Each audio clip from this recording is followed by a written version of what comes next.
The elevator doors slid open to reveal a penthouse drenched in blood.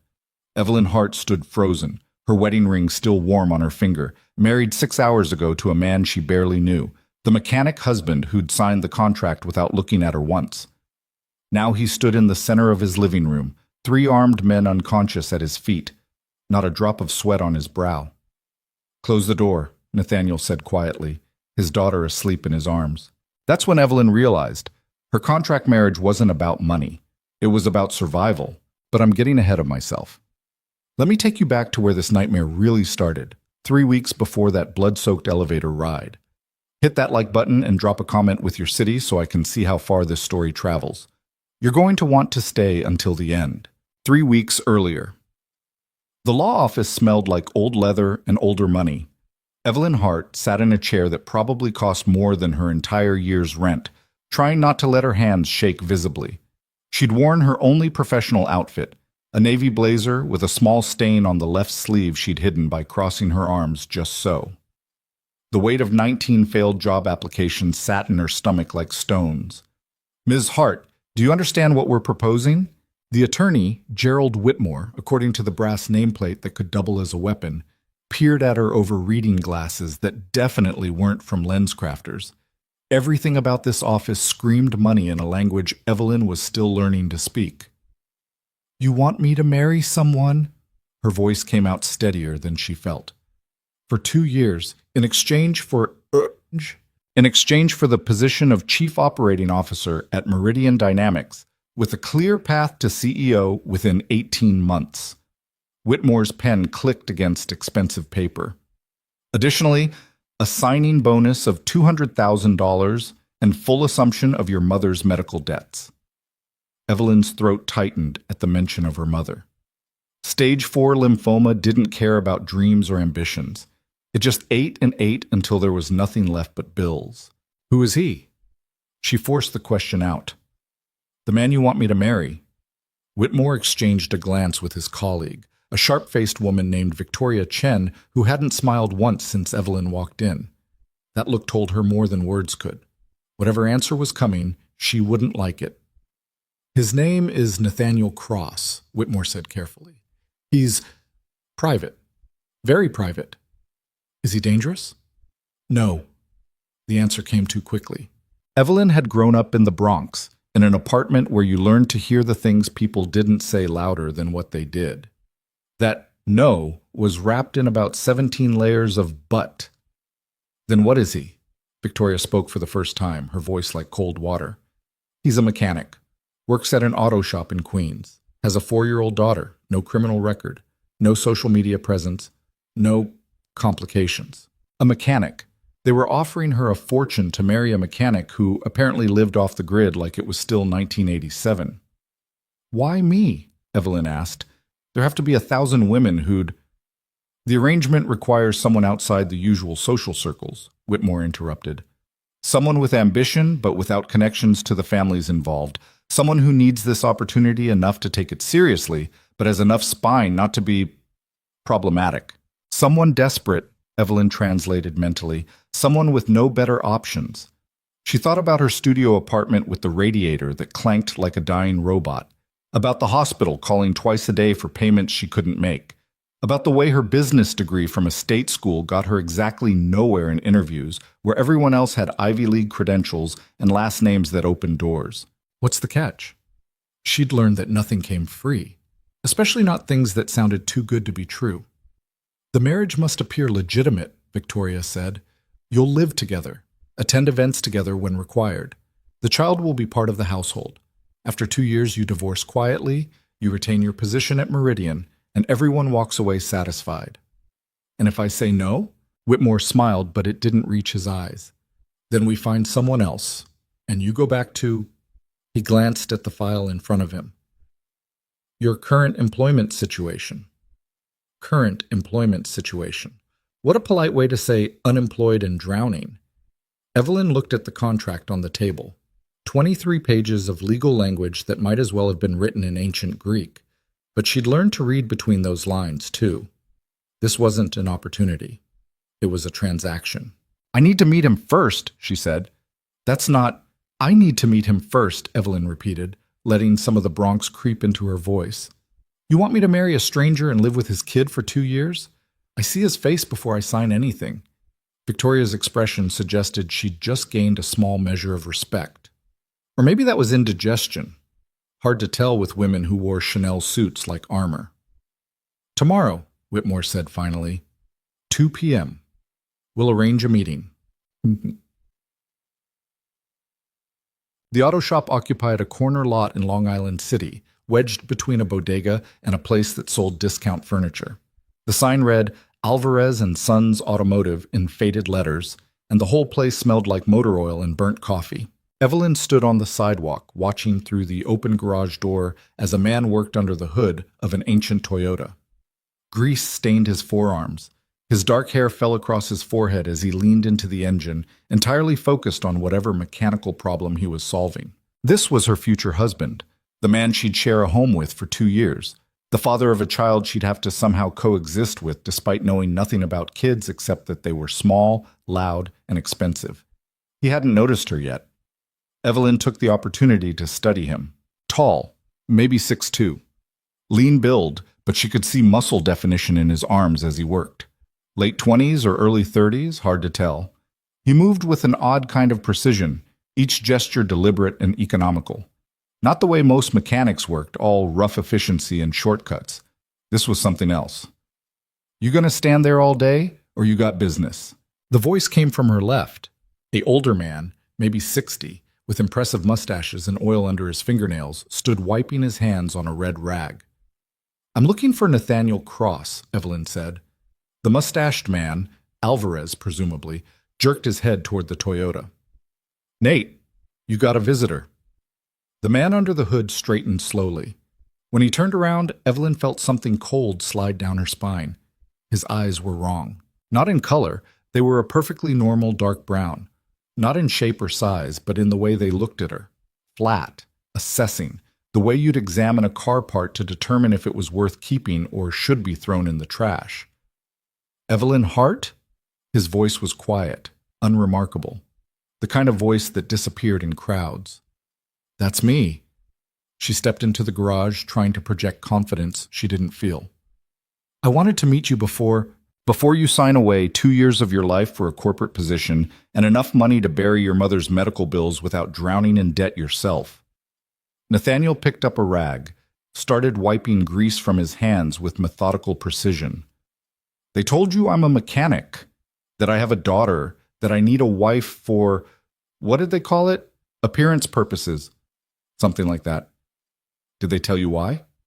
No. He nodded like this confirmed something. They wouldn't. That's not how these things work. Evelyn crossed her arms. And how do these things work, exactly? For the first time, something that might have been amusement flickered across his face. It was gone so fast she might have imagined it. You sign the contract, we get married at City Hall.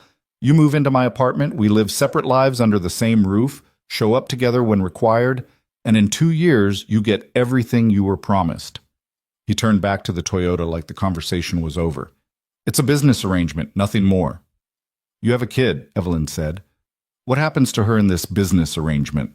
Nathaniel's hand stilled on the engine. When he looked at her again, those flat eyes had changed. Something sharp and protective had crept in, the first real emotion she'd seen from him. Lily is not part of the arrangement, he said quietly.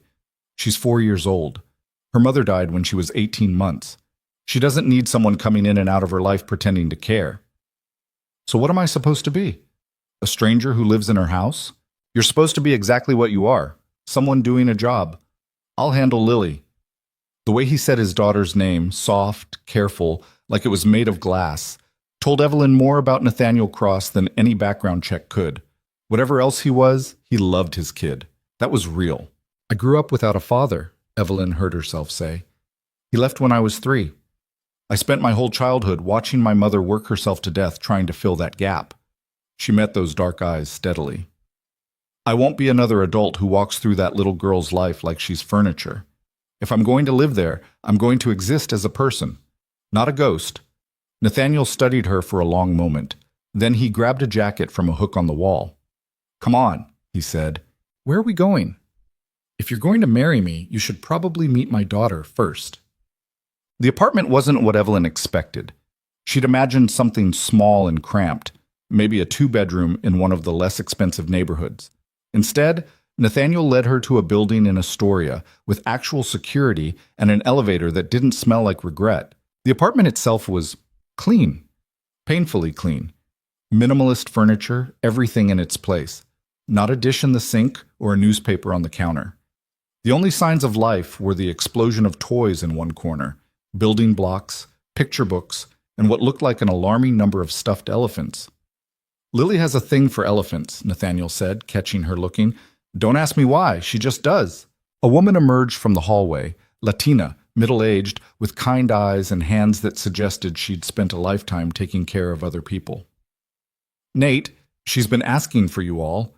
The woman stopped when she saw Evelyn. Oh, you didn't mention company. Rosa, this is Evelyn Hart. Evelyn, Rosa Delgado, she watches Lily during the day. Rosa's expression suggested she understood more than was being said. She glanced at Nathaniel with something that looked like concern, then back at Evelyn with open assessment. It's nice to meet you, Evelyn said, feeling suddenly like she was being interviewed for a position she didn't know how to fill. Daddy! The voice was small and high-pitched and came from the hallway at maximum velocity. A tiny girl with dark curls and her father's eyes launched herself at Nathaniel's legs with the absolute confidence that he would catch her. He did, scooping her up in one smooth motion that spoke of practice. The transformation in his face was startling, all that flatness gone, replaced by something warm and utterly human. Hey, baby girl. How was your day? We made paintings, and I built a castle. And Rosa said we could have mac and cheese for dinner if you said yes, so you have to say yes, okay? Mac and cheese it is. Nathaniel set her down gently. Lily, this is Ms. Evelyn. Can you say hello? The little girl turned to stare at Evelyn with the kind of unblinking intensity only children could manage. She was wearing a pink dress with paint stains and one sock. Somehow, she'd lost the other sock. Evelyn had no idea how kids lost single socks, but apparently it was a universal constant. Hello, Lily said solemnly. Do you like elephants? Yes. Evelyn had no strong feelings about elephants one way or another, but this seemed like the right answer. Good. Lily grabbed Evelyn's hand with sticky fingers. Come see my castle. It has 4 towers and a dragon, but the dragon is nice. She just guards the princess.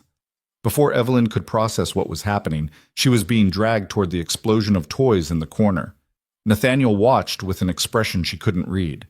The next 20 minutes passed in a blur of building blocks, elephant facts. Apparently they could recognize themselves in mirrors and mourned their dead, which was both fascinating and depressing, and a detailed explanation of why mac and cheese was the best food invented by humans. Lily was a lot. Energetic and curious and completely unfiltered in the way kids were before the world taught them to hide. She asked Evelyn approximately 700 questions, including why her hair was that color, genetics probably. If she had a dog, no. Why not, small apartment. And if she wanted to see her paint a picture of an elephant riding a motorcycle. She likes you, Rosa said quietly. She'd appeared at Evelyn's elbow while Lily was searching for the right shade of gray paint. She doesn't warm up to people usually. Really? Evelyn watched as Lily triumphantly held up a paint bottle. She seems pretty friendly. With kids, yes. With adults? Rosa shook her head. She's careful, like her father. There was weight in those words. Evelyn turned to find Nathaniel standing in the kitchen doorway, watching them. That flat expression was back in place, but she caught something underneath it now. Something calculating. He was testing her, seeing how she'd react to his daughter, checking if she'd treat Lily like an inconvenience or an obstacle, or, worse, like a cute prop to manipulate her father. Well, 2 could play that game. Lily, Evelyn said, what if we paint 2 elephants? Then they can be friends. The little girl's face lit up like Christmas. Yes, they can have a tea party and wear hats.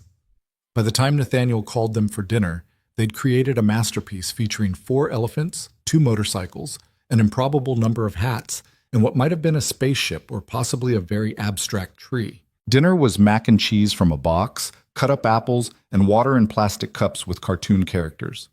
Lily chattered about her day while Nathaniel cut her food into small pieces and reminded her to chew. Evelyn sat at the table in this clean, quiet apartment, eating budget pasta with a man she'd met twice, and his daughter who'd decided they were best friends now, and felt reality settling over her like a weight. This was going to be her life. These people, this space. For 2 years. Ms. Evelyn? Lily's voice cut through her thoughts. Are you going to be my new mommy? The temperature in the room dropped about 20 degrees. Rosa froze with her fork halfway to her mouth.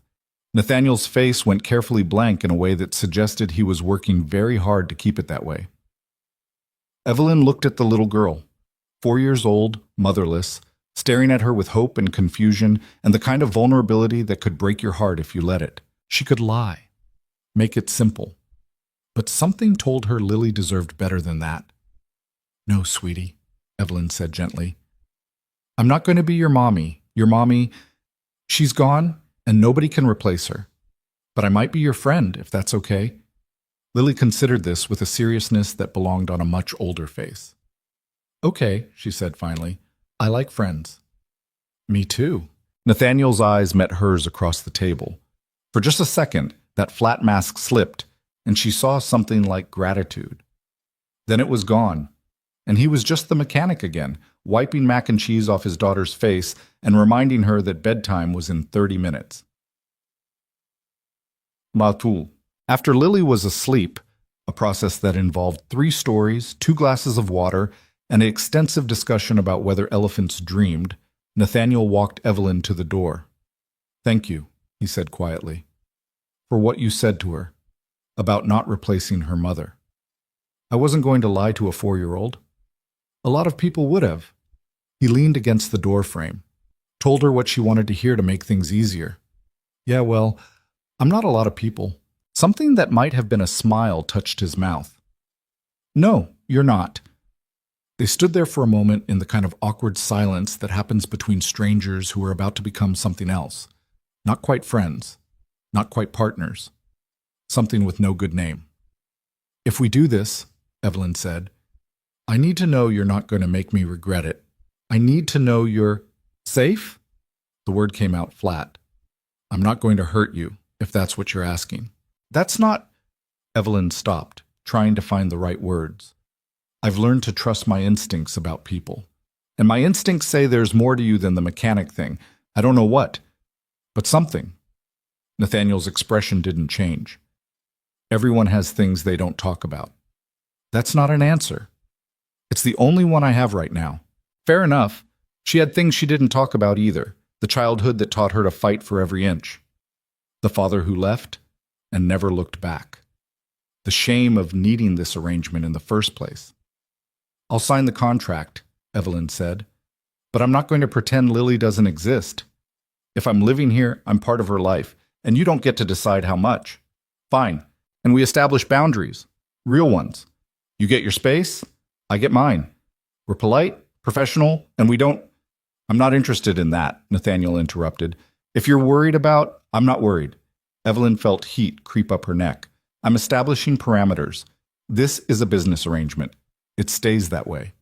Agreed. Good. Good. They stared at each other. The elevator dinged somewhere down the hall. I'll see you at the courthouse Friday, Nathaniel said finally. 10 a.m. Whitmore has the details. Right, Friday. Evelyn turned to go, then stopped. Hey, your daughter. She's a good kid. I know. Yeah, I figured you did. She was halfway to the elevator when his voice followed her. Evelyn? She looked back. Nathaniel stood in the doorway, backlit by the apartment's warm light. And for a second he looked almost human, almost normal. Don't get too attached, he said quietly, to any of this. It's temporary. Don't worry, Evelyn replied. I remember the terms. But walking out into the night, heading back to her studio with the broken radiator and the stack of unpaid bills, Evelyn had the uncomfortable feeling that Nathaniel Cross wasn't the only one lying. She was lying to herself.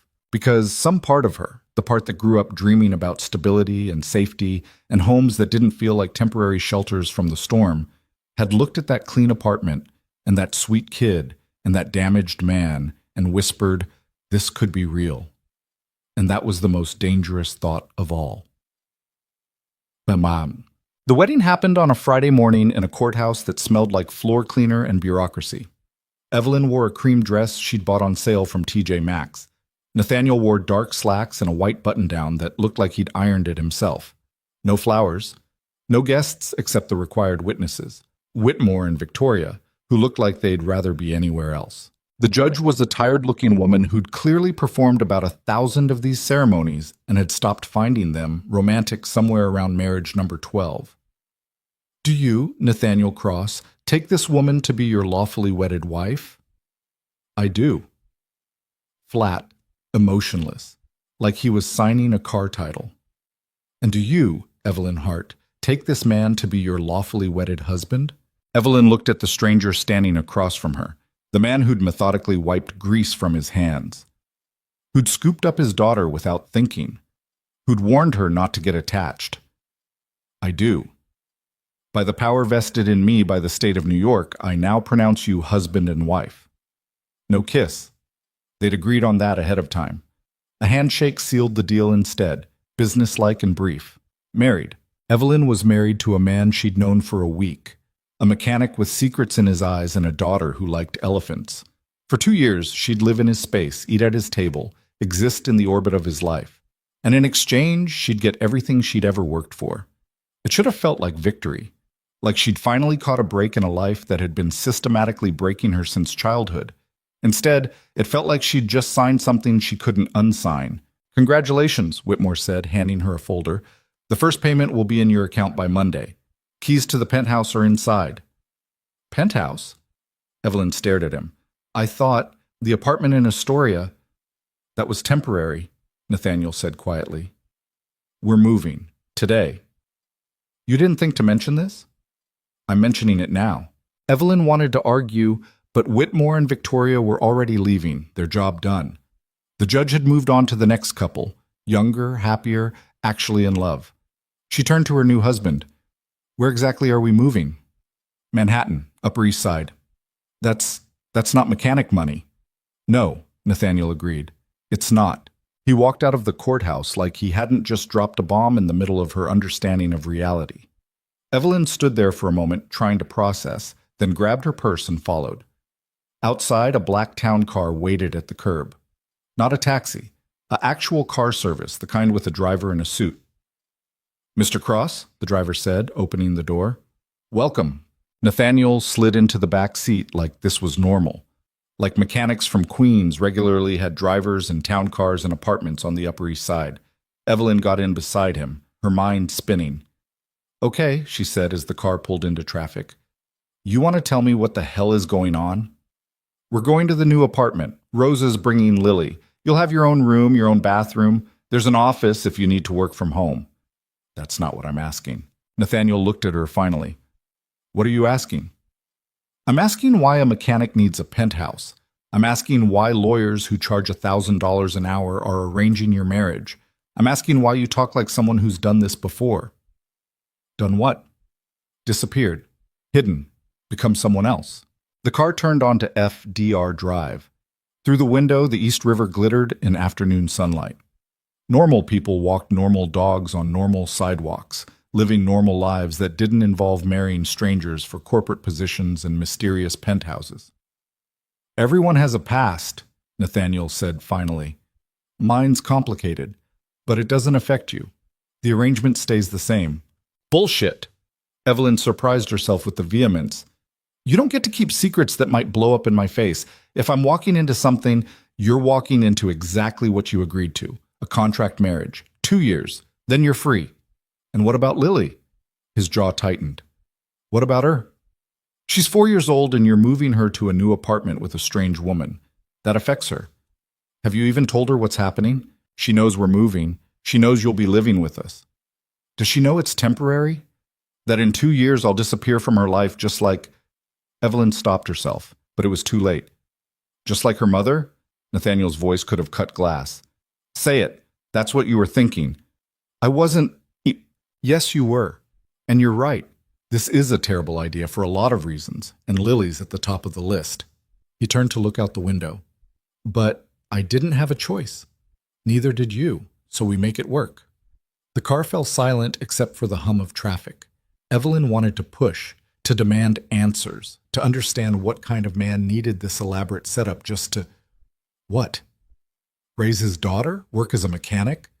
None of it made sense. But she'd grown up learning when to push and when to wait. This was a waiting moment. For now. Ksuk. The penthouse occupied the top 2 floors of a building that probably cost more per month than Evelyn had earned in her entire life. Floor-to-ceiling windows overlooked Central Park. The kitchen had marble countertops and appliances that looked like they belonged in a spaceship. The living room was bigger than her mother's entire house had been. "Your room's this way," Nathaniel said, leading her down a hallway. The bedroom was excessive. King-size bed, walk-in closet, attached bathroom with a tub big enough to swim in. The window had a view that real estate agents probably described as breathtaking while privately calculating their commission. "This is insane," Evelyn said. "It's necessary."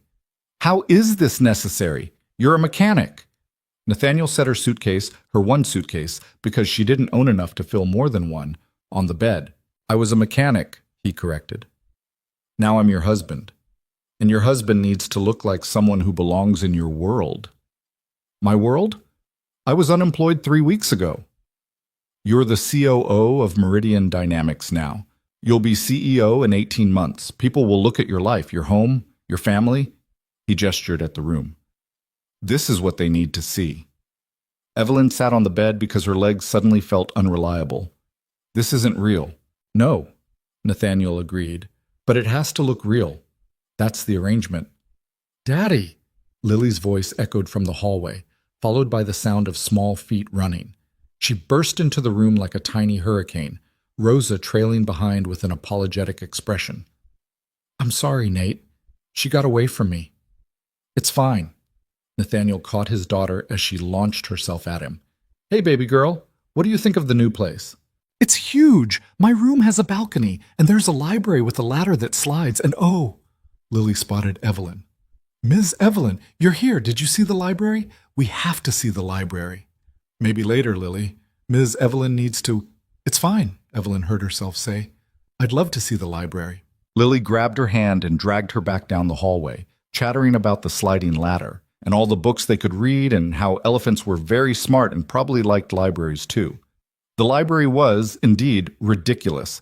Built-in shelves, floor-to-ceiling, a rolling ladder, leather chairs that probably cost more than a semester of college. Half the shelves were already filled with children's books. "Daddy got me all these," Lily said proudly, "because I'm learning to read. I can read cat and dog and elephant and my name." "That's impressive," Evelyn said, and meant it. "Will you read to me? Daddy reads to me every night, but he does funny voices, and I want to hear your voices." "Sure. Yeah, we can do that." Lily settled onto one of the leather chairs with a book about, of course, elephants. Evelyn sat beside her and started reading about a baby elephant who got lost and found her family again. Halfway through, she looked up to find Nathaniel standing in the doorway, watching, that unreadable expression on his face. Their eyes met across the room, husband and wife, strangers playing house in a palace that didn't belong to either of them. Evelyn turned back to the book and kept reading, but she felt his gaze on her like a physical weight. Something was happening here, something more than a contract or an arrangement or a business deal. She just didn't know what yet, and that scared her more than anything else. Buntek. That night, after Lily was asleep and Rosa had gone home, Evelyn found Nathaniel in the kitchen. He'd changed into jeans and a t-shirt, looking more like the mechanic she'd met in Queens. He was making coffee, real coffee, not the instant stuff, with the kind of precise movements she was starting to recognize as characteristic. "Can't sleep?" he asked without turning around. "Can you?" "Not usually." He poured 2 cups, slid one across the counter to her. They stood in the enormous kitchen of their enormous penthouse, drinking coffee at 11 p.m. like strangers in a hotel. "I need to understand something," Evelyn said finally. "Why me? Out of everyone they could have found, why was I the right choice?" Nathaniel took a long sip of coffee. "You ask a lot of questions." "Yeah, well, I'm about to become a CEO. Questions are kind of my job now." "Fair point." He set his cup down. "You want the real answer?" "That would be refreshing, yeah." "You have the right background. Poor enough to be desperate, smart enough to be useful, ambitious enough to play the part convincingly. He said it without cruelty, just stating facts. And you have no connections to the families involved, no one to ask questions or interfere. The families? Evelyn caught that. Plural? It's complicated. Everything about this is complicated. Try me. Nathaniel looked at her for a long moment. Then he pulled out his phone, tapped the screen, and turned it toward her. The article was from the Financial Times, dated 3 years ago. Tech heir Nathaniel Cross dies in yacht explosion off Greek coast. Evelyn read it twice, then 3 times. You're dead, she said stupidly. Officially, yes. But you're standing right here. People see what they expect to see. A mechanic in Queens? Nobody looks twice, especially not when they think Nathaniel Cross died in the Mediterranean 3 years ago. Evelyn's hands were shaking. She set the coffee cup down before she dropped it. Who are you? The question came out as a whisper. I told you, I'm your husband. I'm Lily's father. Everything else... He took the phone back, closed the article. Everything else is dead and buried, and it needs to stay that way. Why? To keep my daughter safe. The way he said it, flat, final, absolutely certain, told her this conversation was over. But Evelyn wasn't done. If you're really Nathaniel Cross, the tech heir, the billionaire, then what am I doing here? Why would you need this arrangement? Because sometimes the best way to hide is in plain sight. He finished his coffee. You wanted a job and money. I needed a cover story that made sense. We both get what we need. And Lily? Lily gets a stable home, a normal childhood, the chance to grow up without... He stopped himself. Without what? Without becoming a target. Target. The word hung in the air like smoke. Someone tried to kill you, Evelyn said slowly. That's why you faked your death. Someone tried to kill you and they killed my wife instead. The words landed like stones in water, creating ripples that spread and spread. Evelyn remembered that little girl reading about elephants finding their family, motherless, living with a father who died to keep her safe. Jesus, she breathed. So now you know. Nathaniel rinsed his cup in the sink, precise and methodical. The question is, are you going to keep the arrangement, or do we tear up the contract and you walk away? Evelyn should walk away. Any sane person would walk away from this mess of dead billionaires and fake identities and mysterious threats.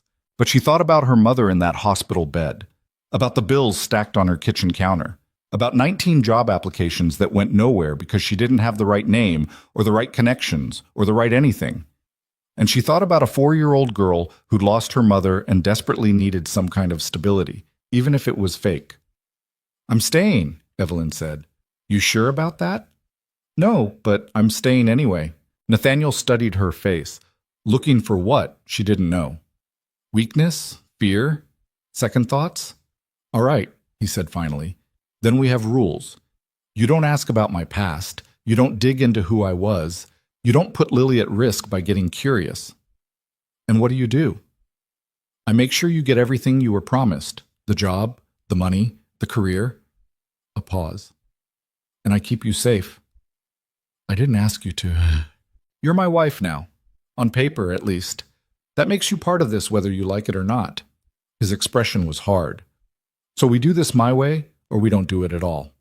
Evelyn wanted to argue, to push back against this man who thought he could control everything with cold precision, but she'd learned to pick her battles. And right now, standing in this ridiculous kitchen, in this impossible penthouse, married to a dead man who'd somehow come back to life as a mechanic, she didn't have the energy to fight. Fine, she said. Your way. For now. For now, Nathaniel agreed. They stood in silence, this stranger and his dead man husband, both pretending they'd made a simple business arrangement, both knowing it was already far more complicated than that. Somewhere in the apartment, Lily was dreaming about elephants, and Evelyn wondered what the hell she'd just signed up for. The first week in this penthouse felt like living inside someone else's dream. Evelyn woke up each morning in sheets that probably cost more than her security deposit, stared at a ceiling she could barely see in the dim pre-dawn light, and had to remind herself this was real.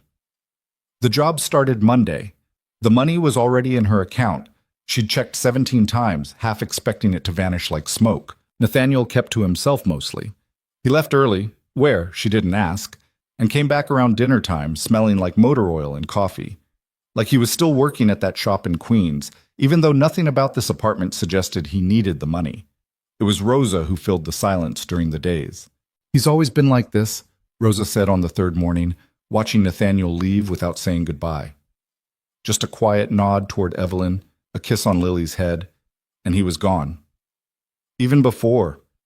Keeps everything locked up tight. Before. Evelyn was learning to fish for information carefully. Rosa gave her a look that said she knew exactly what Evelyn was doing, before he became whoever he's pretending to be now.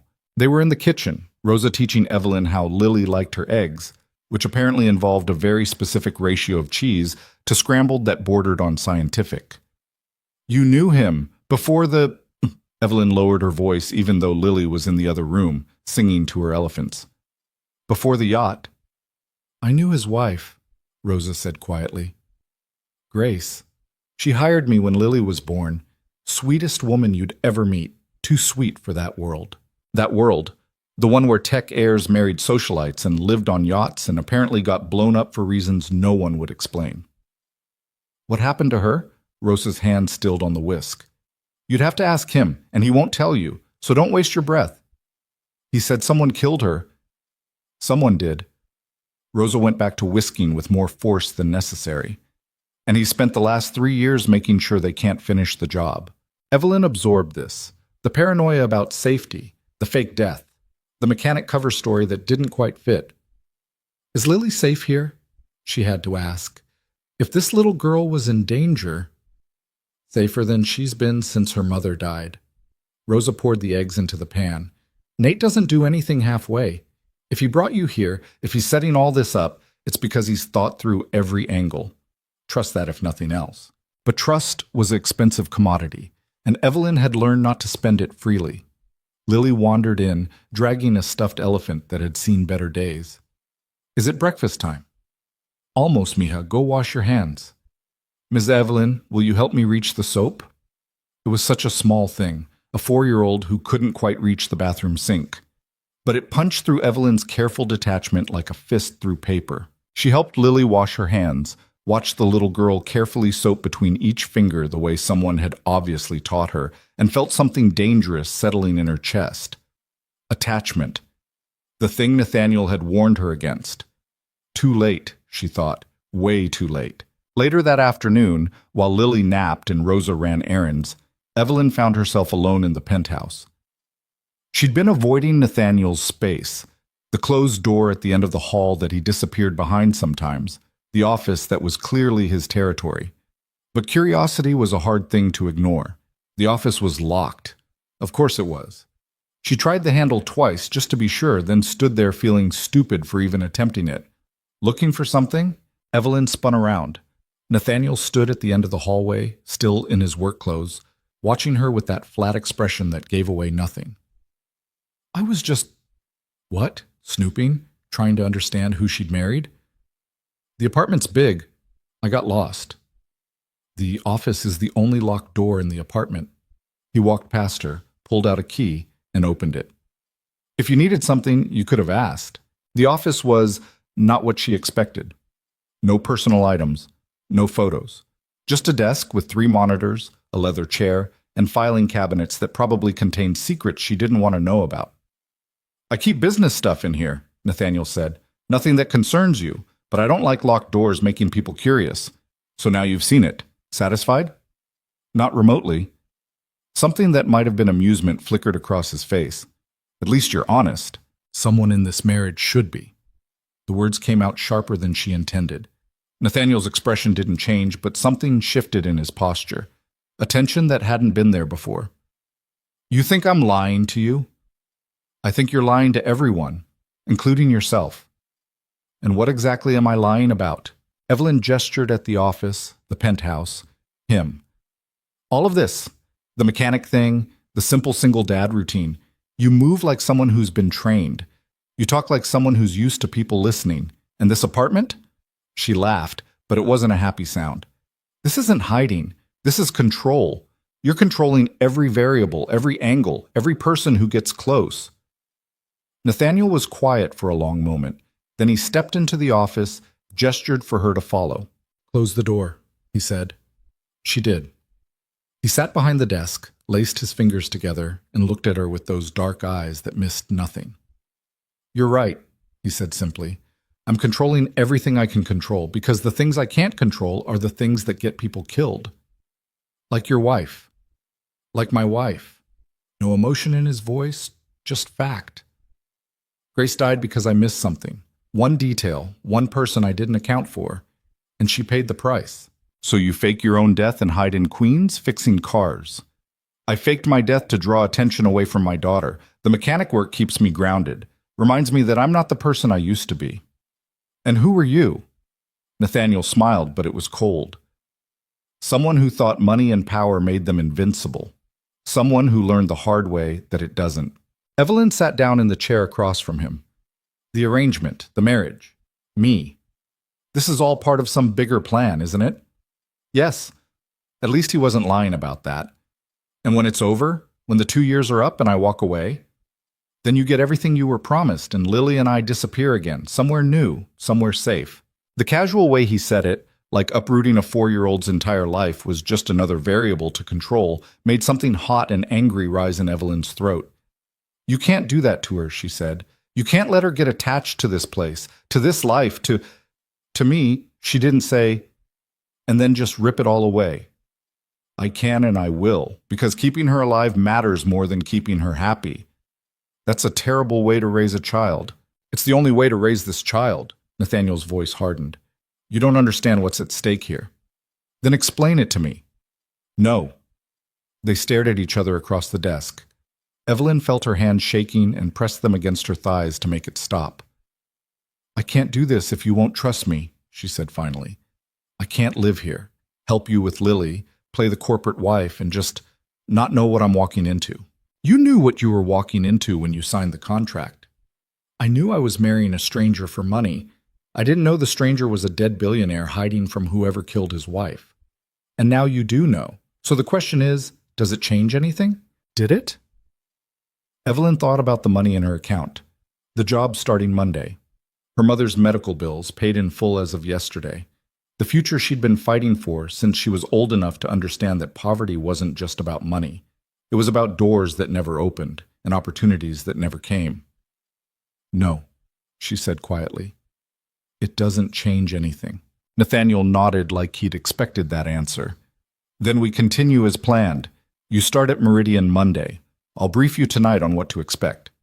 "You'll brief me? You think they're just handing you a COO position because you have an MBA from a state school?" His tone wasn't cruel, just factual. "This is theater. You're playing a role. I need to make sure you're ready for it." Evelyn wanted to be offended. But he was right. She'd never run a company before, never operated at that level. The degree got her in the door, but actually doing the job? That was something else entirely. "Fine," she said. "Brief me, teach me, whatever you need to do." "Good." Nathaniel stood. "We start after Lily goes to sleep. Bring coffee. It's going to be a long night." He left the office, leaving Evelyn sitting there wondering what the hell she'd agreed to. Again. The briefing started at 9 p.m. in Nathaniel's office. He'd set up a laptop, pulled up financial reports and organizational charts, and proceeded to download what felt like an entire business education directly into Evelyn's brain. "Meridian Dynamics is a mid-tier tech company with holdings in 3 sectors," he said, pointing at the screen. "Cloud infrastructure, enterprise software, and a failing consumer electronics division that's bleeding money. Your job is to stabilize the infrastructure division, show growth in software, and quietly kill the electronics arm before it tanks the whole company." Quietly kill, right, because I definitely know how to do that. "You will by Monday." He pulled up another document. "The board consists of 7 members. 3 are loyal to the CFO, Marcus Webb. He's expecting you to fail so he can consolidate power. 2 are neutral. The remaining 2 are planted by the family that arranged this marriage. They'll support you, but only as long as you're useful." Evelyn's head was spinning. "Why would anyone set me up to fail?" "Because failure is predictable. If you fail, Webb takes over, business continues as usual, and everyone knows where they stand. Nathaniel looked at her. But if you succeed, you upset the balance. That makes people nervous. So I'm supposed to succeed without making people too nervous? You're supposed to succeed while making people think it was their idea. Corporate politics.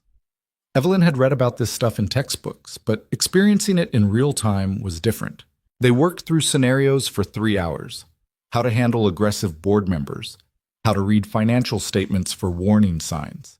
How to delegate without losing control. How to project confidence even when she had no idea what she was doing. You're going to feel like an imposter, Nathaniel said around midnight. Everyone does at this level. The trick is making sure no one else knows it. Is that what you did? When you were... She gestured vaguely at him. When you were you? I was born into it. I never had to pretend. He closed the laptop. But I watched enough people fake it to know how it's done. And you're smarter than most of them. You'll figure it out. It was maybe the first genuine compliment he'd given her. Evelyn didn't know what to do with it. Why are you helping me? She asked. Really, the contract says I get the job. It doesn't say you have to train me. Nathaniel was quiet for a moment. Then, if you fail, people ask questions. Questions lead to scrutiny. Scrutiny leads to someone looking too closely at your mechanic husband and his dead tech air background. He met her eyes. I'm helping you because your success keeps Lily safe. That's the only reason that matters. Right. Because everything came back to protecting his daughter. Evelyn should have felt used, manipulated, like a pawn in whatever game he was playing. Instead, she felt something almost like respect. He'd made his priorities clear from day one. No lies about partnership or pretending they were building something together. Just cold, honest calculation. She could work with that. Same time tomorrow? She asked. Every night until Monday. You'll be ready. Evelyn stood, stretched muscles that had gone stiff from sitting. Can I ask you something? You're going to anyway. Fair point. Did you love her? Your wife? Nathaniel's expression went very still. That's not relevant. It is to me, because Lily asks about her mother sometimes, and I don't know what to say. Tell her the truth, that Grace loved her very much, that she died trying to keep her safe. His voice was flat again, emotions locked away. Lily doesn't need details. She just needs to know she was loved. Was she? Loved? By Grace, yes, completely. The non-answer was an answer itself. Nathaniel had married someone, had a child with her, built a life that looked perfect from the outside. But love? That was a different question. I'm sorry, Evelyn said quietly, for what happened to her. Don't be. Sorry doesn't change anything. He turned back to his computer, effectively dismissing her. Evelyn left the office feeling like she'd glimpsed something raw and quickly hidden. In the hallway, she passed Lily's room. The door was cracked open, nightlight glowing soft purple. She could hear the little girl's steady breathing, peaceful in sleep. What kind of life was this for a kid? Moving every few years, living with a father who controlled everything out of fear, losing her mother to violence she was too young to understand? And now Evelyn was part of it, another temporary fixture in Lily's unstable world. She went to bed thinking about dead wives and dangerous secrets and corporate positions she wasn't qualified for. Somewhere in the building, Nathaniel was probably still awake, monitoring whatever variables he thought he could control. Neither of them were sleeping well these days. Monday arrived faster than Evelyn expected. She stood in front of the mirror in her bedroom, adjusting a suit that Rosa had insisted she buy from somewhere with a name Evelyn couldn't pronounce. Charcoal gray, perfectly tailored, the kind of outfit that said, I belong here, even if everything inside her was screaming the opposite. You look nice, Lily said from the doorway. She was still in pajamas, clutching her favorite elephant. Thanks, sweetie. Shouldn't you be getting dressed for pre-K? Rosa's helping me pick. I want to wear my blue dress, but she says it's too cold. Lily climbed onto the bed. Are you nervous? Kids. They saw right through everything. A little, Evelyn admitted. Daddy says being nervous is okay. It means you care about doing good. Your daddy's pretty smart. I know. Lily swung her legs, thoughtful. He's nervous too, I can tell. About what? You, and the job, and the people who might be mean to you. Evelyn sat down beside her. Did he say people would be mean to me? No, but I heard him talking to Rosa. He said some people don't like change and your change. Lily looked up at her with those serious dark eyes. I like change. Change brought you here. Something in Evelyn's chest cracked open. She pulled the little girl into a hug, breathing in the scent of strawberry shampoo and childhood. I like change too, she whispered. When she pulled back, Lily was smiling. You're going to be great, just like Daddy said. He'd said that? Evelyn filed that information away for later examination. The car service arrived at 8. Nathaniel was already gone. Left at dawn, Rosa said, didn't say where. So Evelyn rode to her first day alone, watching Manhattan slide past the windows and trying to remember everything he'd taught her. Project Confidence, read the room. Don't apologize for taking up space. The Meridian building was glass and steel, 30 floors of corporate ambition. Evelyn's heels clicked against marble as she walked through the lobby, badge already programmed with her name and title. Evelyn Hart, Chief Operating Officer. It still didn't feel real. Her office was on the 27th floor. Corner office, naturally. Windows overlooking the city, desk the size of a small car. Assistant already waiting with coffee and a schedule. Ms. Hart, welcome. I'm Jennifer Chen, your executive assistant. Young, efficient, smiled like she meant it. I've compiled the morning briefing materials and your calendar is synced across all devices. The executive team meeting starts in 30 minutes. Executive team meeting, Evelyn accepted the coffee. Right, of course.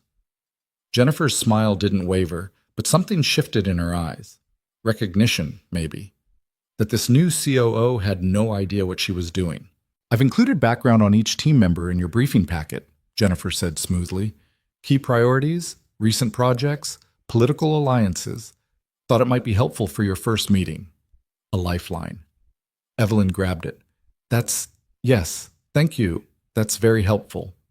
She spent the next 25 minutes cramming names and faces, trying to build a mental map of who wanted her to succeed and who was sharpening knives behind their polite smiles. Marcus Webb, CFO. Nathaniel had warned her about him specifically. 48, ambitious, connected to 3 board members and half the finance industry. He'd been in line for COO before the family intervention that put Evelyn here instead. Yeah, he was definitely sharpening knives. The executive team meeting happened in a conference room that could fit her old apartment twice over. Evelyn walked in, head high, channeling every ounce of fake confidence Nathaniel had drilled into her. 8 faces turned toward her, some curious, some skeptical. Marcus Webb looked like he'd just discovered something unpleasant on his shoe. Ms. Hart, he said, voice smooth as oil. Welcome to Meridian. We've been eager to meet the woman who impressed the board enough to earn this position. Translation. We don't believe you earned anything, and we're going to prove it. Thank you, Mr. Webb. I'm looking forward to working with all of you. Evelyn sat at the head of the table like Nathaniel had instructed. Take the power seat. Make them react to you, not the other way around. The meeting proceeded like a cage match disguised as corporate strategy. They tested her, through jargon and acronyms, referenced projects she couldn't possibly know about, watched to see if she'd fumble or admit ignorance. But Evelyn had grown up learning to bluff her way through situations where she didn't belong. This was just a different kind of survival. The infrastructure division's Q3 numbers, Webb said, pulling up a slide. As you can see, we're tracking below projections. What's your plan to correct course? Evelyn looked at the numbers. Nathaniel had walked her through this exact scenario last night, predicted Webb would use it as a trap. The projections were unrealistic, she said calmly, based on market conditions that shifted in Q2. If we adjust for the supply chain disruptions in August and the enterprise client loss in September, we're actually performing at expected levels. Webb's expression flickered. Just for a second, surprised that she'd done her homework. And your strategy moving forward? Consolidate vendor relationships, renegotiate contracts with our top 3 suppliers, and shift resources from the consumer electronics division, which is hemorrhaging money, into infrastructure where we can actually show growth. Someone at the table, Patricia Nguyen, VP of Operations, made a small approving sound. Webb leaned back in his chair. The consumer electronics division has been part of Meridian's portfolio for 15 years, and it's been losing money for the last 3. Sometimes you have to cut losses to save the whole. Evelyn met his eyes. Unless you have a better strategy for stopping the bleeding. The room went quiet. Webb smiled, but it didn't reach his eyes. No, I think your assessment is accurate. The meeting continued, but something had shifted. She'd survived the first test, drawn blood even, in her own small way. When it ended, Patricia caught up with her in the hallway. Not bad, she said. For a first day. Webb was expecting you to fold. I don't fold easily.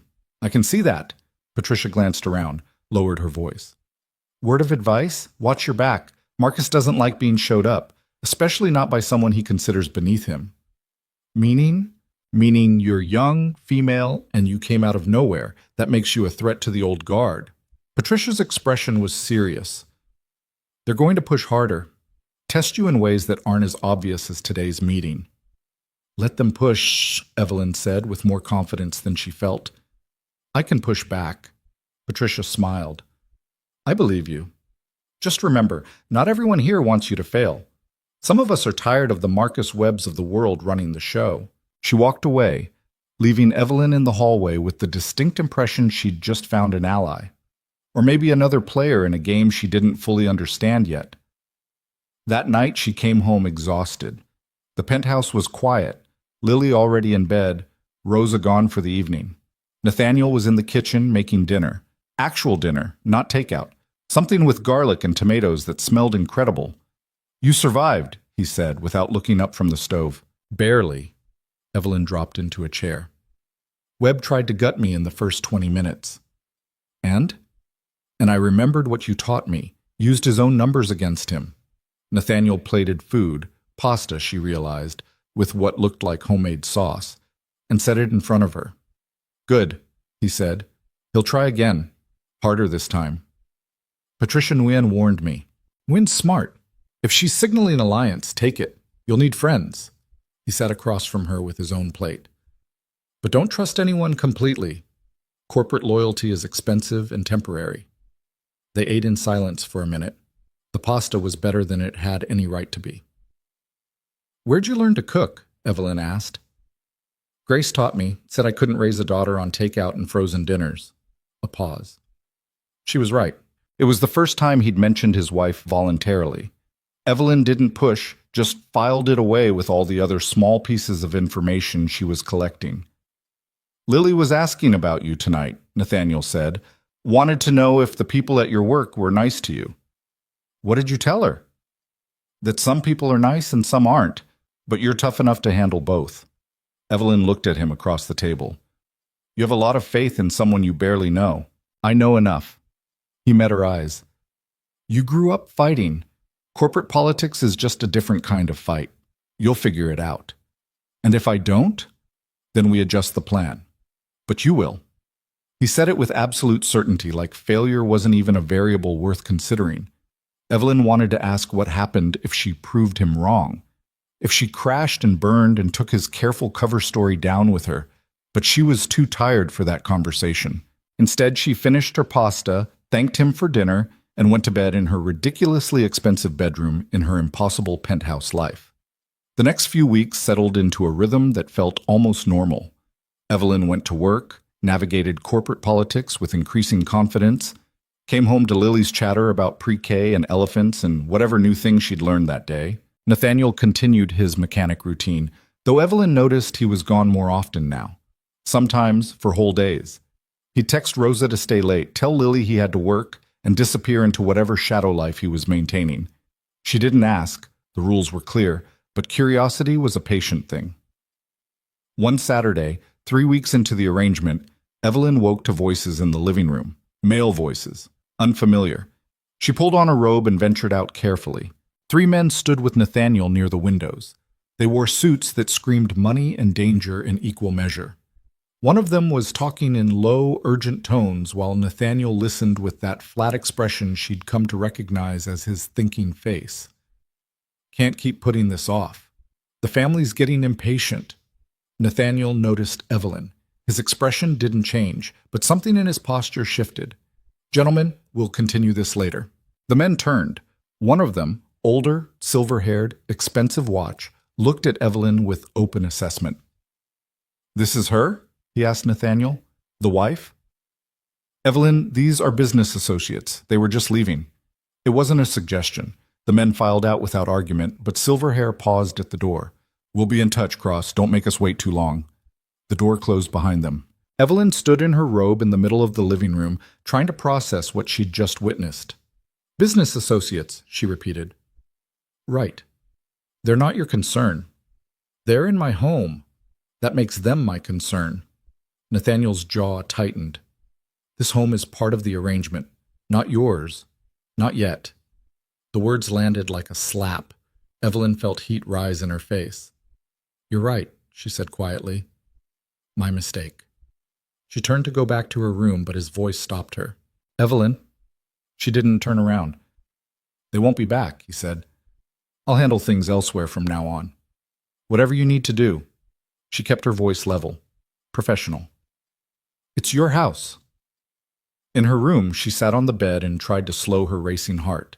This was the problem with fake marriages and business arrangements. Eventually, you started forgetting which parts were real and which were just performance. And when reality came crashing back, it hurt more than it should. The tension from that Saturday morning lingered like smoke in a closed room. Nathaniel became even more careful about separating his worlds. No more mysterious visitors. No conversations that ended abruptly when Evelyn walked into a room. He was polite, distant, exactly what the contract specified. It drove her crazy. Not because she wanted more from him. At least that's what she told herself at 3 a.m. when sleep wouldn't come and she could hear him moving around in his office down the hall. Work became her escape. At Meridian, the rules made sense. Performance mattered. Results spoke louder than secrets. She'd been COO for 6 weeks when the first real crisis hit. Jennifer knocked on her office door at 8:30 on a Tuesday morning, her usual calm replaced by something that looked dangerously close to panic. Ms. Hart, we have a problem. The Techron deal just fell through. Evelyn looked up from the quarterly report she'd been reviewing. Define fell through. They're pulling out, complete withdrawal, $50 million in projected revenue gone. Jennifer set a tablet on the desk. Their CEO sent this an hour ago. The email was brief and brutal. Market conditions, strategic realignment, better opportunities elsewhere. Corporate speak for, we found someone else. Who's the someone else? Evelyn asked. We don't know yet, but the timing is suspicious. We were 48 hours from signing. Suspicious didn't begin to cover it. Evelyn had spent weeks on the Techron deal, negotiating terms, building relationships, convincing the board it was worth the investment. And now it was gone. She called an emergency meeting with her senior team. Marcus Webb showed up looking like Christmas had come early.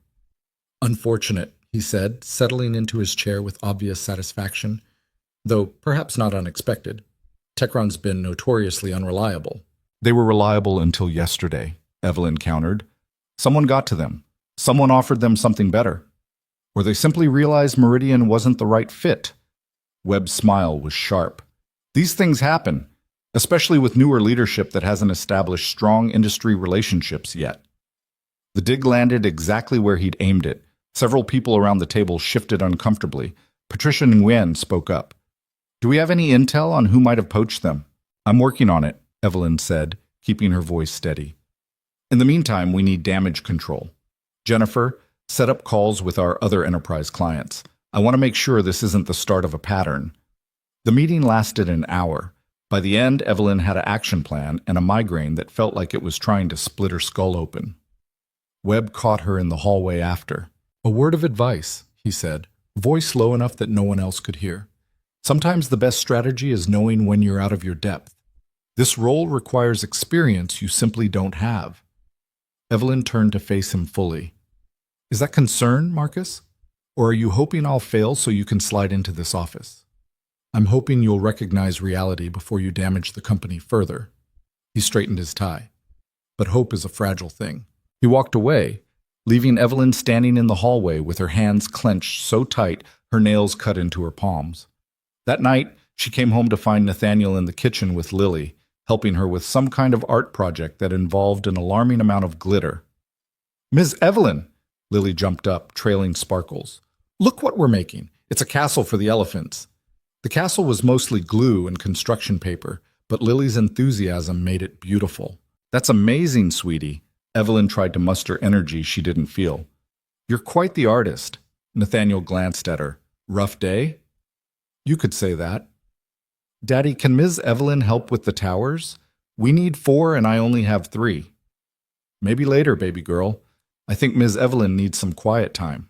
But Lily had already grabbed Evelyn's hand, pulling her toward the table covered in craft supplies. And honestly, building glitter towers for elephants sounded better than thinking about Marcus Webb's smug face. They worked in comfortable silence. Well, Lily provided a running commentary on elephant architecture, which apparently was very specific, while Nathaniel cleaned up dinner. The Techron deal fell apart, Evelyn said quietly, cutting construction paper into tower shapes. Nathaniel's hands stilled at the sink. When? This morning. Someone poached them right before signing. Who? I don't know yet, but it's not random. The timing's too perfect. Lily was absorbed in applying glitter to her castle walls, not paying attention to the adult conversation happening around her. Webb, Nathaniel said. It wasn't a question. That's my guess, but I can't prove it. Evelyn watched glitter fall like snow onto construction paper. He's positioning me to fail, make it look like I'm incompetent so the board loses confidence. Then you need to make it backfire. How? The deal's gone. I've got nothing. Nathaniel dried his hands, came over to the table. He picked up a piece of construction paper, started folding it with precise movements. You're thinking about this wrong, he said. Webb wants you focused on the loss, on defending yourself. That keeps you reactive, always playing catch-up. So what do I do instead? You go on offense, find a bigger deal, something that makes Techron look like small potatoes. He handed the folded paper to Lily. An origami elephant, perfect in every detail. And you do it fast before the board meeting next week. Lily squealed with delight at the paper elephant. Evelyn stared at Nathaniel. You make it sound simple.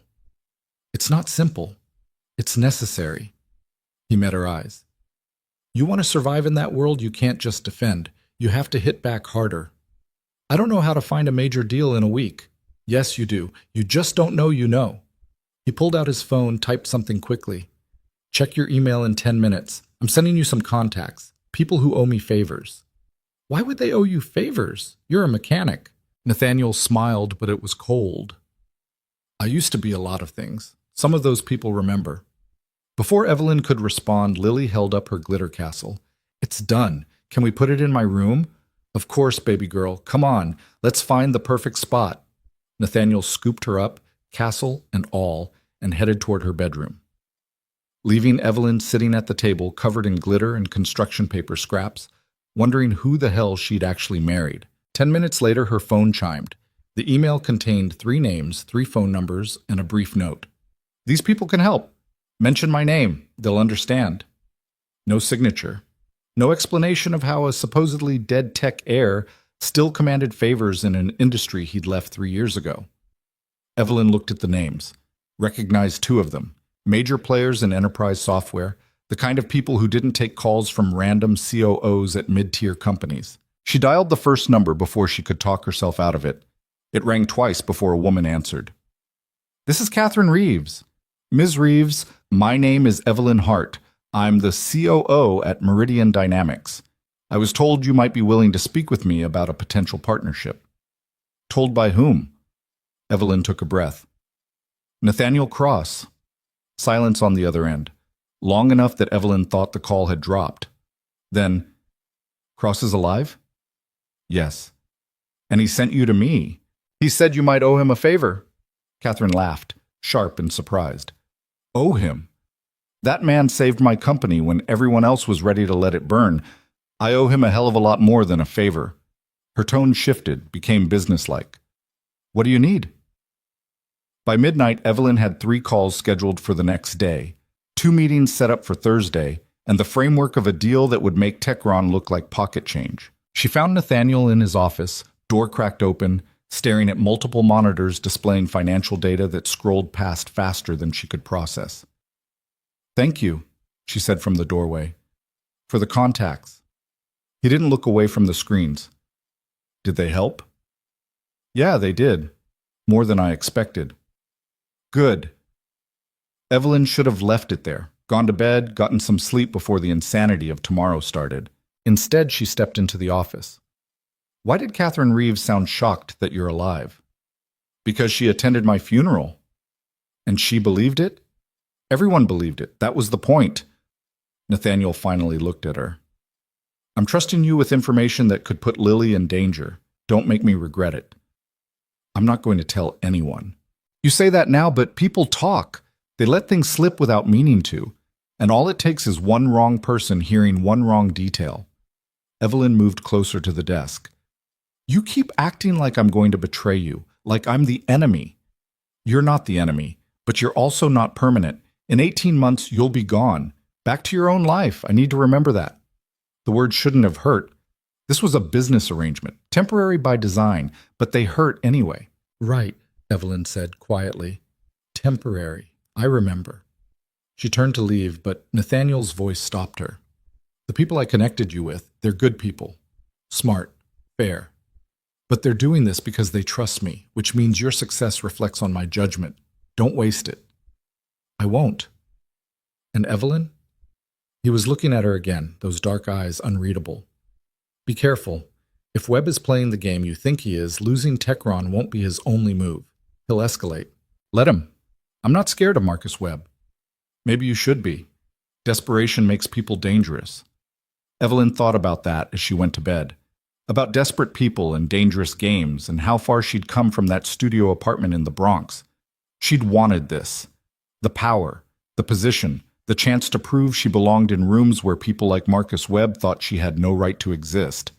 Now she had it, and it turned out winning was just the beginning of the fight. The week exploded into motion.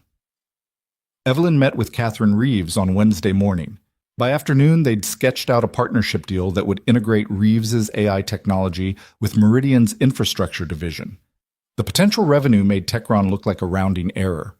Thursday brought meetings with two other contacts from Nathaniel's list. Both conversations went better than Evelyn had dared hope. By Friday, she had the framework of 3 major deals, any one of which would have been a career-making win. Together, they were transformative. But she also had a problem. Marcus Webb knew something was happening. She could see it in the way he watched her during meetings, the questions he asked that seemed casual but weren't. You've been busy this week, he commented Friday afternoon, catching her by the elevators. Lots of meetings with external partners. Just exploring opportunities, Evelyn said lightly. Catherine Reeves. Interesting choice. She's notoriously selective about partnerships. So he was tracking her meetings. Evelyn kept her expression neutral. Sometimes fresh perspectives open doors. And sometimes they get you in over your head. Webb pressed the elevator button. I'd hate to see you commit Meridian to something you can't deliver on. Worried about me, Marcus? That's touching. Worried about the company. There's a difference. The elevator arrived. They rode down in silence that felt like a standoff. When the doors opened at the lobby, Webb turned to her. Whatever you're planning, make sure it's solid. The board doesn't have patience for failed experiments. He walked away, leaving Evelyn with the distinct impression she'd just been threatened. She called Nathaniel from the car. Webb knows I'm working on something big, she said without preamble. He's digging. Expected. What did you tell him? Nothing, but he's going to find out eventually. Not eventually. You're going to tell him. Nathaniel's voice was calm. At the board meeting Monday, you're going to present all 3 deals fully formed with projections and timelines. Make it impossible for him to undercut you without looking like he's sabotaging the company. That's insane. I can't have all 3 deals ready by Monday. Yes, you can. I'll help. Nathaniel, do you want to win or not? The question hung in the air. Of course she wanted to win. That was the whole point. But this felt different. Bigger. Like she was stepping into something she couldn't step back from. I want to win, she said quietly. Then trust me, we'll work through the weekend. By Monday, you'll have everything you need. That weekend became a blur of spreadsheets and projections and late-night strategy sessions in Nathaniel's office. He was different when he worked, focused in a way that was almost frightening. He saw patterns in financial data that Evelyn had missed, anticipated objections before they arose, structured arguments that were bulletproof. Where did you learn this? She asked Saturday night, somewhere around 2 a.m. Business school, then trial by fire running my father's company. He didn't look up from the laptop. You learn fast when failure means losing everything. Is that what happened? You lost everything? I walked away from everything. There's a difference. Evelyn wanted to push, to understand the distinction, but Lily appeared in the doorway, rubbing her eyes. Daddy, I had a bad dream. Nathaniel's entire demeanor shifted. He was out of his chair in seconds, scooping her up. What kind of bad dream, baby girl? The kind with monsters. Well, monsters aren't allowed in this house. You know that. He started carrying her back to her room. Come on, let's check under the bed and in the closet. Make sure they got the message. Evelyn watched them go, something twisting in her chest. This was the man who'd coldly calculated every angle of their arrangement, who'd faked his death and manipulated legal systems and treated people like chess pieces.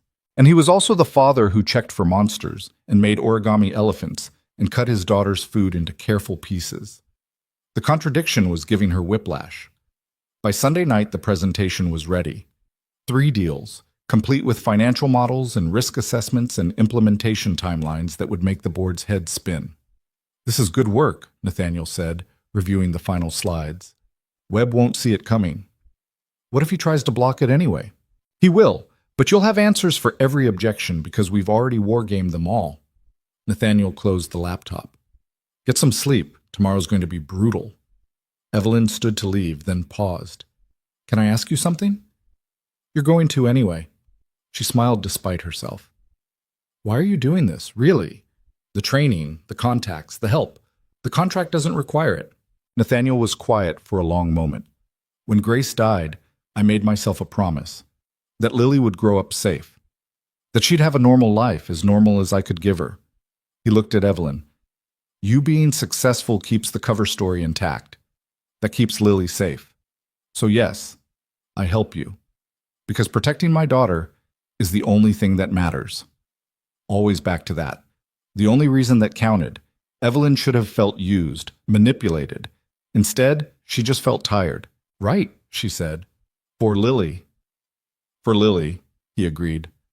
Monday morning arrived with the weight of inevitability. Evelyn wore her best suit, navy this time, with the red heels that made her feel like she could take on the world, or at least a hostile board meeting. The boardroom filled slowly. 7 board members, the executive team, various assistants and note-takers. Marcus Webb sat across from her, expression carefully neutral. Let's begin, said Richard Chen, board chairman. Ms. Hart, I understand you have something to present? I do. Evelyn stood, clicked to the first slide. As you know, the Techron deal fell through last week. Some of you may see that as a setback. Webb shifted in his chair. I see it as an opportunity to aim higher. Next slide. I'm pleased to present 3 partnership agreements that will position Meridian as a leader in enterprise AI integration. The next 40 minutes were a masterclass in preparation meeting opportunity. She walked them through the Catherine Reeves partnership, the AI integration with Meridian's infrastructure, revenue projections that made several board members sit up straighter, then the second deal, then the third. By the time she finished, the room was silent. Richard Chen spoke first. These numbers are ambitious. They're conservative, actually. I've run multiple scenarios. Even in a worst-case situation, we're looking at 40% revenue growth year over year. And the implementation timeline? Aggressive but achievable. We'd start with Reeves's technology, use that success to leverage the other partnerships. Webb finally found his voice. This is a massive resource commitment. If any one of these deals falls through, they won't. Evelyn met his eyes. I've spent the last week building these relationships.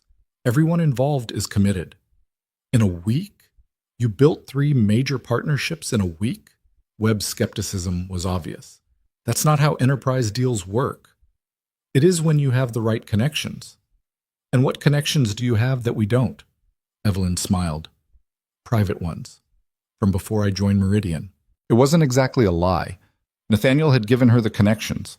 She just wasn't specifying when or how. The board members exchanged glances. Patricia Nguyen was trying not to smile. I move we approve Ms. Hart's proposal, said Jennifer Wakefield, one of the board members Nathaniel had mentioned was planted by his family. This is exactly the kind of bold strategy Meridian needs. Second, said Thomas Rivera, the other planted member. The vote was 5-2 in favor. Webb and his closest ally voted against, but they were outnumbered. Evelyn had won. After the meeting, Patricia cornered her in the hallway. "That was impressive," she said quietly. "Reckless, but impressive. How did you really pull those deals together so fast?" "Hard work and good timing. And private connections you're not talking about." Patricia studied her. "Everyone has secrets, Evelyn. Just make sure yours don't come back to bite you." "Noted. Also watch your back. Webb looked like he wanted to throw you out a window." "Let him try," Patricia laughed. "I'm starting to like you. Don't make me regret it." That evening, Evelyn came home feeling like she'd run a marathon and won. Barely. Nathaniel was in the kitchen again, this time making something that smelled like garlic and lemon. "How'd it go?" he asked. "I won, 5-2. "Good." "That's it? Just good?" He looked at her, something that might have been approval in his eyes. "What do you want? Congratulations? You did what needed to be done. That's the job." "You're impossible." "I've been told." He went back to cooking. "There's champagne in the fridge. Rosa bought it this afternoon. Said you'd want to celebrate." Evelyn found the bottle. Good stuff, probably expensive. She poured a glass, feeling the tension of the day start to ease. "You should have some," she said. "I don't drink." "Ever?" "Not anymore." Another piece of information filed away. Another glimpse of whoever Nathaniel Cross used to be. Lily ran in from the living room, tackled Evelyn's legs. "Ms. Evelyn, Daddy said you won. What did you win?" "A work thing, sweetie." "Like a prize?" "Sort of." "Can I see it?" Evelyn laughed, picked her up. "It's not that kind of prize. It's more like, I gotta keep doing my job." "That's a weird prize." "Yeah, it kind of is." They ate dinner together, the three of them, like a real family instead of a business arrangement. Lily chattered about pre-K and her friend Emma, who also liked elephants. Nathaniel was quieter than usual, but present in a way he sometimes wasn't. After Lily went to bed, Evelyn found him on the balcony. The city spread out below them, millions of lights against the darkness. "Thank you," she said, "for the help. I wouldn't have pulled this off without you." "You would have, just would have taken longer." "Still, thank you." Nathaniel turned to look at her. In the dim light from the apartment, his face was softer than usual, almost human. "You did good work this week," he said. "You earned this." Coming from him, that meant something. They stood in comfortable silence for a moment, both looking out at the city. "Webb's going to escalate," Nathaniel said finally. "Losing that vote hurt his standing with the board. He'll need to regain ground." "Let him try." "I'm serious, Evelyn. Desperate people make mistakes, dangerous ones." "I can handle Marcus Webb." "Can you?" He turned to face her fully. "Because this isn't just corporate politics anymore. You embarrassed him in front of the board, made him look weak. Men like that don't forgive." "What are you saying?" "I'm saying be careful. Watch your back. Don't assume the fight's over just because you won a battle." The intensity in his voice made something cold slide down Evelyn's spine. "Do you know something I don't? I know how these things work, how people like Webb operate when they feel cornered." He held her gaze. "Just promise me you'll be careful." "I promise." But standing there on the balcony, with the city lights below and Nathaniel's warning hanging in the air, Evelyn had the uncomfortable feeling she'd just stepped into something much bigger than a corporate rivalry. And maybe, just maybe, she should have been more afraid. The gala was announced 3 days later. Annual Meridian Dynamics charity event, black tie, all executives expected to attend with their spouses. "You have to come," like Evelyn told Nathaniel that evening. "It's not optional." "I don't do galas." "Well, you do now. You're my husband. People will ask questions if you're not there." Nathaniel looked up from whatever he was reading. "What kind of questions?" "The kind that poke holes in our story." "Come on, it's one night. You stand next to me, smile at rich people, and we leave as soon as it's socially acceptable." "I don't smile at rich people." "Then stand there looking mysterious and handsome. I'm sure someone will find it charming." The words were out before she could stop them. Handsome. Had she really just called him handsome? Nathaniel's expression didn't change, but something flickered in his eyes. "Fine. One night, but we leave early. Deal." The week leading up to the gala brought a strange kind of normalcy. Evelyn worked on implementing the new partnerships, navigated board politics, and somehow managed not to strangle Marcus Webb when he made passive-aggressive comments in meetings. At home, things shifted too. Subtle changes. Nathaniel started joining them for breakfast sometimes. Lily insisted on showing him every piece of art she made, and he listened with the kind of attention most adults couldn't manage. One night, Evelyn found them in the library, Lily asleep against Nathaniel's shoulder while he read aloud from some book about elephants in India. He looked up when she entered, put a finger to his lips. Together, they carried Lily to bed, tucked her in with her favorite stuffed elephant, made sure the nightlight was on. In the hallway, Nathaniel paused. She's getting attached to you, to this life. I know. It's going to hurt her when it ends. I know that too. He looked at her in the dim hallway light. Does that bother you? More than it should, Evelyn admitted. But I don't know how to stop it. She's a kid. She doesn't understand temporary. Neither do you, apparently. The words should have been an accusation. Instead, they sounded almost sad. Maybe I don't, Evelyn said quietly. Maybe I'm terrible at keeping distance from things I'm supposed to keep distance from. That's dangerous. Yeah, I'm starting to figure that out. They stood there, this fake married couple, both pretending they weren't starting to forget which parts were real. The night of the gala arrived with perfect spring weather and an expensive venue that screamed old money. Evelyn wore a dress Rosa had helped her pick out, emerald green, elegant without trying too hard. She felt like an imposter playing dress-up, but the reflection in the mirror suggested otherwise. Nathaniel emerged from his room in a tuxedo that fit like it was made for him, which it probably was. You clean up nice, Evelyn said. So do you. They rode to the venue in silence, both preparing for different versions of performance. The ballroom was everything Evelyn expected. Crystal chandeliers, champagne flowing, people in designer clothes making small talk about big money. Marcus Webb spotted them immediately. Evelyn, he said, smooth as ever, and this must be your husband. We haven't had the pleasure. Nathaniel Cross, Nathaniel said, shaking Webb's hand with exactly the right amount of pressure. Cross. Interesting. I don't recall seeing that name in our files. I keep a low profile. Clearly. Webb's smile didn't reach his eyes. What is it you do, Mr. Cross? I fix things. How vague. Evelyn felt tension radiating off Nathaniel, carefully controlled but present. Nathaniel prefers his privacy, she said lightly. Some of us don't need to broadcast our entire lives. Webb's expression flickered. Of course. Privacy is valuable, though sometimes secrets become problematic. Is that a threat, Marcus? Observation. There's a difference. He walked away, leaving them with the uncomfortable feeling of having been assessed and found wanting. He knows something, Nathaniel said quietly. He's fishing, trying to rattle us. Maybe. But Nathaniel looked troubled. The evening progressed. Evelyn made small talk with board members, introduced Nathaniel as needed, played the role of successful COO with devoted husband.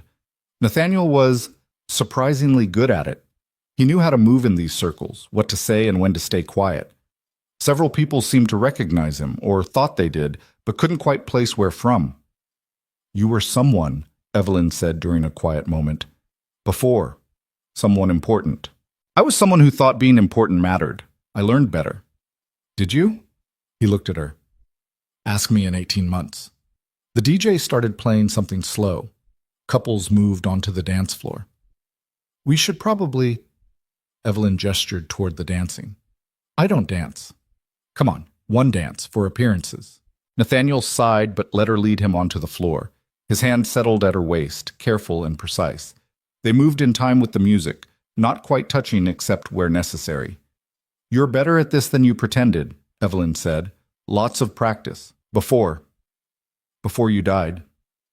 Before I woke up. The cryptic answer was very him. Evelyn let it go, focused on not stepping on his feet. From across the room, Marcus Webb watched them with an expression that made her skin crawl. He's planning something, she murmured. I know. Should we be worried? We should be ready. The music swelled. Other couples danced around them, lost in their own worlds. And for a moment, Evelyn let herself imagine this was real, that they were actually a couple, not two people playing roles in an elaborate production. Then the song ended. Nathaniel stepped back, the distance returning. "We've been here long enough," he said. "We can leave." They were heading toward the exit when Marcus Webb intercepted them. "Leaving so soon? The night's just getting started." "Early morning tomorrow," Evelyn said. "Of course, always working. That's admirable." Webb turned to Nathaniel. "Though I am curious, Mr. Cross, where did you say you were from?" "I didn't." "Right, privacy. I respect that." Webb smiled.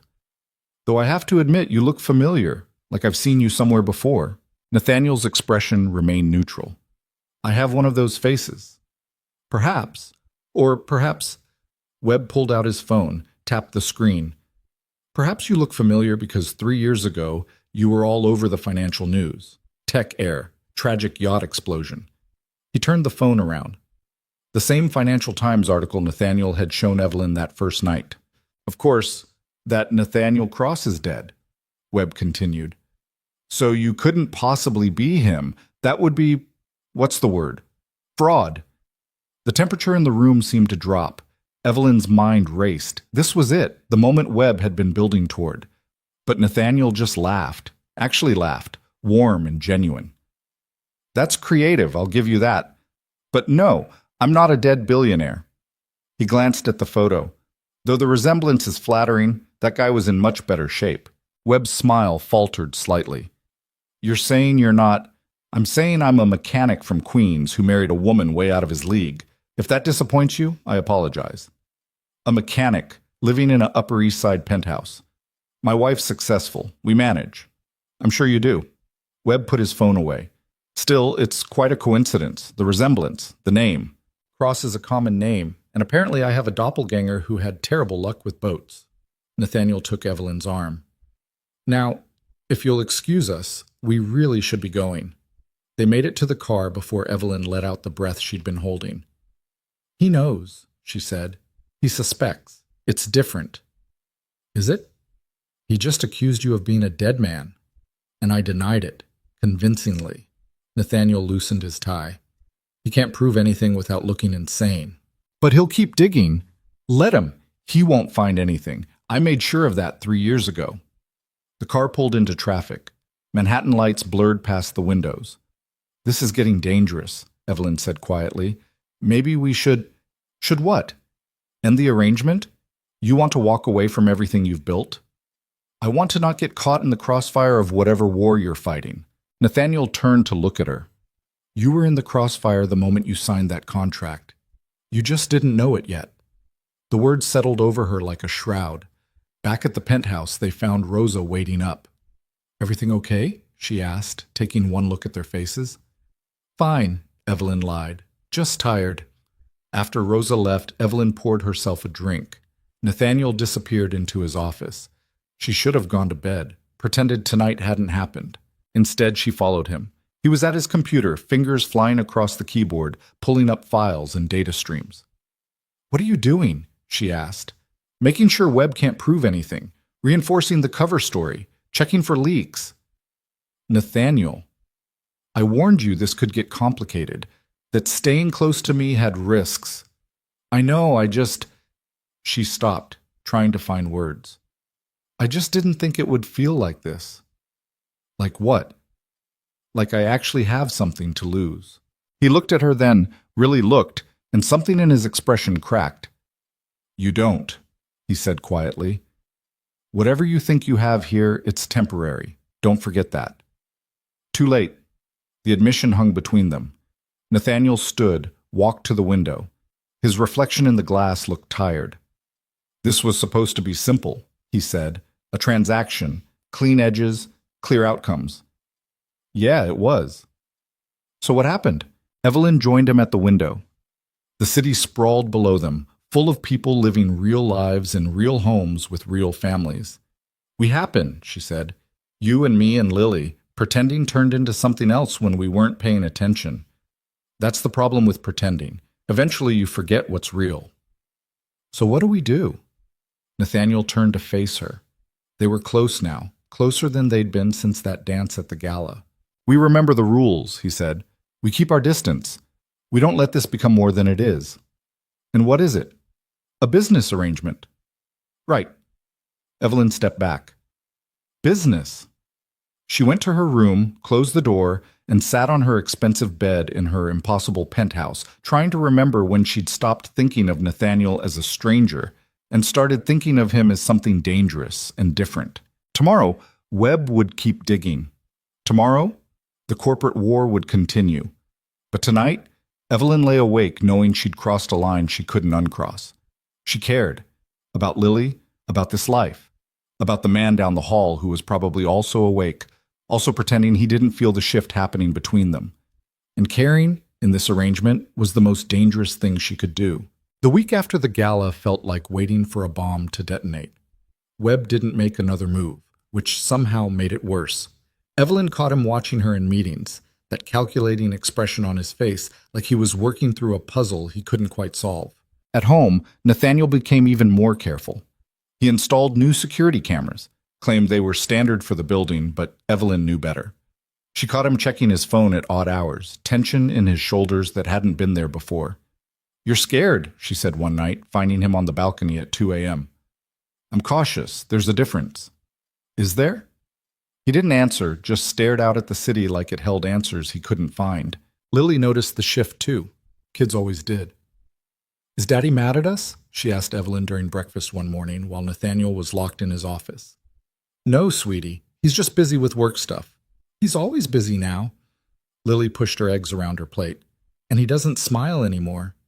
Evelyn's chest tightened. Sometimes grown-ups have a lot on their minds. "Is it because of the bad people?" The question landed like ice water. "What bad people?" "The ones Daddy talks to Rosa about when they think I'm not listening." Lily looked up with those two serious eyes. "Are the bad people coming back?" Evelyn pulled her close. "Nothing bad is going to happen to you. Your daddy won't let it, and neither will I." "Promise?" "Promise." But making promises about things she couldn't control was dangerous territory, and Evelyn knew it. That afternoon, Jennifer knocked on Evelyn's office door with an expression that meant trouble. "Ms. Hart, we have a situation. The SEC just contacted legal. They're opening an inquiry into the Reeves partnership." "What?" Evelyn looked up from the contract she'd been reviewing. "On what grounds?" "They're claiming potential conflicts of interest, saying the deal was pushed through too quickly without proper vetting." Jennifer handed over a folder. "It's being spearheaded by Marcus Webb's brother-in-law, who happens to work at the SEC." Of course it was, because Marcus Webb didn't fight fair when he was cornered. Evelyn spent the next 3 hours with the legal team, going over every detail of the Reeves deal. Everything was clean. She'd made sure of that. But SEC inquiries had a way of finding problems even where none existed. She called Nathaniel from the car. "Webb's escalating. He got someone at the SEC to open an investigation." Silence on the other end. Then, "Into the Reeves deal?" "Yeah, they're calling it conflicts of interest." "Because Catherine knew me. Because I connected you." His voice was flat. "This is my fault. It's Webb being desperate. We knew he'd fight back. Not like this. If they dig too deep, if they start looking into how you got those connections, then we deal with it together. Evelyn, I'm not backing down, and I'm not letting you disappear because Webb is playing dirty." Another long silence. "Come home. We need to talk." The drive back to the penthouse felt like it took hours instead of 20 minutes. Evelyn's mind ran through scenarios, each worse than the last. SEC investigations could destroy careers. If they connected her to Nathaniel's real identity, if they exposed the truth about the marriage arrangement, she found him in his office with 3 laptops open, files scattered across the desk. He looked like he hadn't slept. "We have options," he said without preamble. "None of them are good." "Tell me." "Option 1. You cooperate fully with the SEC. Hand over everything. The deal is clean, so they'll eventually clear you. But the process takes months. Your reputation takes a hit. Webb uses the investigation to undermine your position with the board." And option 2? We make Webb back off. Convince him the investigation hurts him more than it hurts you. How? Nathaniel pulled up a file on one of the laptops. Financial records, email chains, documents that made Evelyn's eyes widen. "Where did you get this?" "I still have resources. People who owe me favors. He scrolled through pages of evidence. Webb's been embezzling from Meridian for 2 years, small amounts, carefully hidden. But it's there. You've been investigating him? I investigate everyone who gets close to you, to us. No apology in his tone, just fact. If we leak this to the right people, Webb goes down. The SEC investigation disappears. Evelyn stared at the screen. That's blackmail. That's survival. It's also illegal. So is embezzlement. So is using your position to launch fraudulent investigations. Nathaniel looked at her. You want to play by rules that Webb already broke? Be my guest. But don't expect to win. The cynicism in his voice shouldn't have surprised her. This was who he was. Someone who'd learned that power mattered more than principles, that winning was all that counted. There has to be another way, Evelyn said. There isn't. Not one that keeps you safe and keeps our cover intact. So what, we just destroy him? Ruin his career? He's trying to do the same to you. Why is his career worth more than yours? It wasn't, but something about this felt wrong, like they were crossing a line that couldn't be uncrossed. I need time to think, Evelyn said. We don't have time. The SEC inquiry moves forward tomorrow unless we stop it. Then I'll handle it my way. Evelyn, my way, Nathaniel? Not everything has to be scorched earth. She left his office before he could argue further. That night she barely slept. By morning, she'd made a decision. Instead of going to the office, Evelyn went to Marcus Webb's apartment, showed up at 7 a.m. and rang the bell until he answered. He opened the door in a bathrobe, coffee in hand, looking genuinely surprised. Evelyn, this is unexpected. We need to talk, now. Don't! Evelyn's voice was sharp. Your brother-in-law works at the SEC. The inquiry was opened 48 hours after I embarrassed you at the board meeting. We both know what this is. Webb's expression didn't change. Even if that were true, why would I stop it? Because I have evidence of your embezzlement. 2 years of carefully hidden transactions. Enough to put you in prison. His coffee cup paused halfway to his mouth. That's a serious accusation. Evelyn thought about Lily asking if the bad people were coming back. About Nathaniel standing on the balcony at 2 a.m., carrying weight that would crush most people. About a fake marriage that had stopped feeling fake somewhere along the way. Someone I care about needs this to end quietly, she said. That's reason enough. Webb studied her face. Your mysterious husband, the one who looks like a dead billionaire and moves like he's used to power. What's his real story? Not your business. Everything that affects Meridian is my business. And if he's pulling strings behind the scenes, he's not. This is me. My choice. My fight. Evelyn stood. You have until end of business today. Make the investigation go away, or I make you go away. Your call. She left before he could respond. Walking out of that building, Evelyn's hands were shaking. She'd just threatened a senior executive with blackmail. Used illegally obtained evidence. Crossed every ethical line she'd sworn not to cross. But when her phone rang and Lily's face popped up, a photo from last week, chocolate ice cream all over her grin, Evelyn knew she'd do it again. Some things were worth fighting dirty for. By 3 p.m., the SEC inquiry was quietly withdrawn. No explanation given. Jennifer brought her the news with obvious relief. Whatever you did, it worked, she said. We're clear. Good. Let's get back to actual work. Evelyn made it through the rest of the day on autopilot.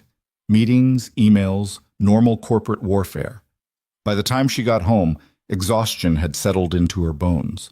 She found Nathaniel in the kitchen with Lily, making dinner. Some kind of stir-fry that smelled incredible. Ms. Evelyn! Lily ran over, nearly knocking her down with enthusiasm. Guess what? Daddy's making my favorite, and he said we can watch a movie after dinner, and I get to pick. That sounds perfect, sweetie. Nathaniel looked up from the stove. Their eyes met across the kitchen. He knew. She could see it in his expression. The question, the concern, the careful distance he maintained even when he wanted to close it. After dinner, after the movie, something animated with singing animals that Lily loved. After bedtime stories and checking for monsters and making sure the nightlight worked, Evelyn finally had her confrontation. Nathaniel was waiting in his office. You went to Webb, he said. Not a question. I did. And? And I used your evidence to make him back down. The investigation's over. Nathaniel was quiet for a long moment. I told you I'd handle it. No, you told me what you thought we should do. I made my own choice. By doing exactly what I suggested. By handling it myself. There's a difference. Evelyn sat down. I'm not some piece on your chessboard, Nathaniel. I don't need you orchestrating everything. I was trying to protect you. I don't need protection. I need partnership, or at least honesty about what we're doing here. We're surviving. That's what we're doing. Are we? Because it feels like we're building something real, and you keep pretending we're not. Nathaniel's jaw tightened. This isn't real. It's a cover story that got complicated. When are you going to stop lying to yourself? When are you going to remember this has an expiration date? The words hung between them like broken glass. Evelyn stood. You know what? You're right. This is temporary. In a year, maybe less, I'll be gone. You and Lily will disappear to wherever you go next, and we'll all pretend this never happened. Evelyn, I'm tired, Nathaniel. I'm going to bed. She made it to her room before the tears came. Stupid, crying over a fake marriage to a man who'd made it clear from day one that nothing about this was permanent. But knowing something intellectually and feeling it emotionally were different things. The next 2 weeks passed in careful politeness. Nathaniel maintained his distance. Evelyn threw herself into work. They existed in the same space like ghosts haunting the same house. Lily noticed, of course. Why don't you and Daddy talk anymore? She asked one night while Evelyn was helping her brush her teeth. We talk, sweetie. Not like before. Now you're both sad and quiet. Adults are complicated sometimes. That's what Rosa says. But I think you're both just being silly. Out of the mouths of children. Maybe we are, Evelyn admitted. You should tell him you're not really mad. Daddy doesn't know when people aren't really mad. He just thinks they are, and then he gets more quiet. Evelyn looked at this impossibly perceptive 4-year-old. How'd you get so smart? I pay attention. Lily rinsed her mouth. Also, Daddy reads me lots of books, and books make you smart. That night, Evelyn lay awake thinking about what Lily had said. About Nathaniel getting quiet when he thought people were angry. About a man who'd learned to control everything except his own fear of losing what mattered. She was still awake at midnight when the alarms went off. Loud, piercing, the kind of sound that meant something was very wrong. Evelyn was out of bed in seconds, running toward Lily's room. Nathaniel was already there, scooping his daughter out of bed. His face was calm, but his movements were sharp, efficient. What's happening? Evelyn asked. Get dressed. We need to move. Now. Nathaniel. Now, Evelyn. The tone in his voice made her obey without question. She ran back to her room, threw on jeans and a sweatshirt, grabbed her phone. When she came back, Nathaniel had Lily bundled in a blanket, the little girl half asleep and confused. Daddy? What's wrong? Nothing, baby girl. We're just going on an adventure. In the middle of the night? The best adventures happen at night. Rosa appeared from the hallway, fully dressed like she'd been expecting this. The car's ready downstairs, back entrance. Good, let's move. They took the service elevator, emerged into an underground parking garage Evelyn didn't know existed. A black SUV waited, engine running, driver she didn't recognize behind the wheel. Get in, Nathaniel said. Evelyn climbed in beside Lily while Nathaniel took the front seat. Rosa got in on Lily's other side. The SUV peeled out of the garage before the doors even closed. Someone want to tell me what the hell is going on? Evelyn demanded. Nathaniel was on his phone, typing rapidly. Security breach. Someone tried to access the penthouse. Tried? The new cameras caught them. They're gone now, but we can't stay there, not tonight. Who was it? I don't know yet. Lily was fully awake now, picking up on the tension. Daddy, are we safe? Yes, baby, always. He reached back, squeezed her hand. We're just being extra careful. They drove in silence through empty Manhattan streets. Evelyn watched the city slide past, her mind racing. This was real. The danger Nathaniel had been preparing for, the threat he'd been tracking, it wasn't paranoia. It was actually happening. The SUV pulled into another building, this one in Tribeca. Different elevator, different apartment, smaller than the penthouse but just as secure. Safe house, Nathaniel explained, carrying Lily inside. I maintained 3 of them, just in case. Of course he did. The apartment was furnished but sterile. No personal touches, no signs of life, just a place to hide when hiding became necessary. Nathaniel put Lily down on the couch, tucked the blanket around her. Try to sleep, sweetheart. We'll sort everything out in the morning. I don't want to sleep. I'm scared. I know, but I'm right here. Rosa's here. Ms. Evelyn's here. Nothing's going to happen to you. Promise? Promise. It took another hour to get Lily settled. Rosa stayed with her while Nathaniel pulled Evelyn into what passed for a kitchen. Talk, Evelyn said. Now. All of it. No more secrets. Nathaniel ran a hand through his hair. For the first time since she'd met him, he looked rattled. The people who killed Grace, they've been quiet for 3 years. I thought maybe they'd moved on, found other targets. But someone knew where we were. Someone got past security that should have been impenetrable. The men at the penthouse, the ones who came to talk to you. They were warning me, said there was chatter, that someone was asking questions about Nathaniel Cross. I thought I'd handled it, covered the trails. He looked at her. I was wrong. So what now? Now we figure out who's hunting us and why they're doing it now, after all this time. Could it be Webb? He was digging into your background. Webb's a corporate climber, not a killer. This is something else. The way he said it made Evelyn's blood run cold. Something worse. Yeah, something worse. They sat in the sterile kitchen of the safe house while Lily slept in the other room, guarded by Rosa, who apparently had skills beyond childcare. You need to leave, Nathaniel said quietly. Take the money, keep the job, but distance yourself from this. From me, before it's too late. No. Evelyn, I said no. You don't get to push me away because things got dangerous. That's not how this works. This isn't a partnership. It's a business arrangement that's putting you in the crosshairs of people who don't hesitate to kill. Then we deal with it together. She met his eyes. I'm not abandoning Lily, and I'm not abandoning you. You barely know me. I know enough. I know you'd die before you let anything happen to your daughter. I know you carry guilt that's eating you alive. I know you're terrified that caring about anyone makes them a target. Evelyn leaned forward. And I know that pretending this is just business stopped working about 2 months ago. Nathaniel's expression cracked. Just for a second, she saw beneath the control to the fear and exhaustion underneath. If something happens to you because of me, it won't. You can't know that. Neither can you, but we're still here, still fighting. So stop trying to protect me by pushing me away and let me actually help. They stared at each other across the kitchen table. Outside, the city hummed with life that felt very far away. I don't know how to do this, Nathaniel said finally. Let someone in. Trust that they won't leave? Won't die? Won't break? Evelyn reached across the table, took his hand. You can't control everything. And trying to is killing you. His fingers tightened around hers. Grace used to say that. She was right. She also died because I missed something. Because I got comfortable, stopped being vigilant. His voice was rough. I won't make that mistake again. Being vigilant is different from being alone. You have people who want to help. Rosa, me, let us. For a long moment, Nathaniel didn't respond. Then, so quietly, she almost missed it. I don't want to lose you too. The admission hit her like a physical blow. You won't, she whispered. You don't know that. Then we make sure of it. Together. They sat in the kitchen holding hands while the city woke up outside, and something shifted between them.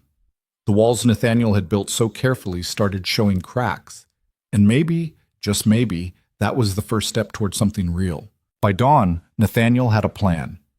He'd made calls, pulled strings, activated whatever network he'd maintained during his 3 years of hiding. People Evelyn didn't know existed moved in shadows she couldn't see. We're not running, he announced over breakfast. Running never works. They'll just find us again. So what's the alternative? Evelyn asked. We draw them out. Force them to make a move before they're ready. That sounds incredibly dangerous. It is. But so is waiting for them to hit us when we're not expecting it. Rosa was packing Lily's things, getting ready to take her somewhere safe. The little girl clung to Nathaniel. I don't want to go without you, she said, tears on her cheeks. I know, baby girl, but Rosa's going to take you somewhere fun, like a vacation. I don't want a vacation. I want you. Nathaniel knelt down eye level with his daughter. Remember what I told you about being brave? Being brave means being scared, but doing the hard thing anyway. That's right. And right now, the brave thing is trusting Daddy to keep you safe. Can you do that? Lily nodded, but she was crying. Evelyn felt her own tears threatening. Watching this goodbye was breaking something inside her. I'll come see you soon, she told Lily, and we'll bring your elephants and read all your favorite books. Promise? Promise. They watched Rosa drive away with Lily, both knowing promises were fragile things when people were hunting you. Where did she take her? Evelyn asked. Upstate. Private property, off the grid. No one knows about it except Rosa and me. And now me. Nathaniel looked at her. Yeah. And now you. The weight of that trust settled over Evelyn like a cloak. He'd shown her the last piece of his defense, the final place he'd run if everything else failed. That meant something. So what's the plan? She asked. We go back to normal. You go to work, I go to the shop. We act like nothing's wrong. While actually, we're bait. Evelyn absorbed this. You want to use us to draw them out. I want to control the battlefield. Right now they have the advantage because we don't know who they are or when they'll strike. If we make ourselves visible, predictable, they'll make a move. And when they do, we'll be ready. With what? Your mysterious security team? With people who've been protecting me for 3 years, people who know how to handle this kind of threat. And me? What's my role in this insane plan? Nathaniel's expression was serious. Your role is staying alive, staying visible, so they think the plan is working and trusting me to keep you safe. I do trust you. Then prove it. Go to work tomorrow like nothing's wrong. I'll handle the rest. Evelyn wanted to argue, to demand more details, more control, more certainty. But she'd learned something in the last few months. Sometimes trust meant letting go, letting someone else carry the weight. Okay, she said, I'll play bait, but if this goes wrong, it won't. If it does, Nathaniel, if something happens... She stopped, trying to find words. Take care of Lily. Make sure she knows She knows. She's known since the day you helped her paint that ridiculous elephant castle. It wasn't ridiculous. It was art. It was 90% glitter and structural nightmare. All the best art is. They smiled at each other, brief and fragile. Then Nathaniel's phone buzzed. He looked at the screen, and his expression went cold. They just made contact, he said. Left a message at the penthouse. What kind of message? He turned the phone so she could see the photo. Someone had been inside their home, had stood in Lily's bedroom, had left a single playing card on her pillow. The ace of spades. What does it mean? Evelyn asked, though she had a sinking feeling she knew. It's a calling card. A signature. Nathaniel's voice was flat. The same one they left on Grace's body after they killed her. The temperature in the room dropped. They're telling us they can get to Lily, Evelyn whispered. They're trying to, but they won't, because this time I'm not playing defense. Nathaniel pocketed his phone. This time, I'm going to war. And looking at him, at the cold fury in his eyes, the absolute certainty in his posture, Evelyn believed him. The mechanic from Queens was gone. The dead billionaire had just come back to life. And whoever was hunting them was about to learn why Nathaniel Cross had been feared in the first place. The next morning, Evelyn went to work like Nathaniel had instructed.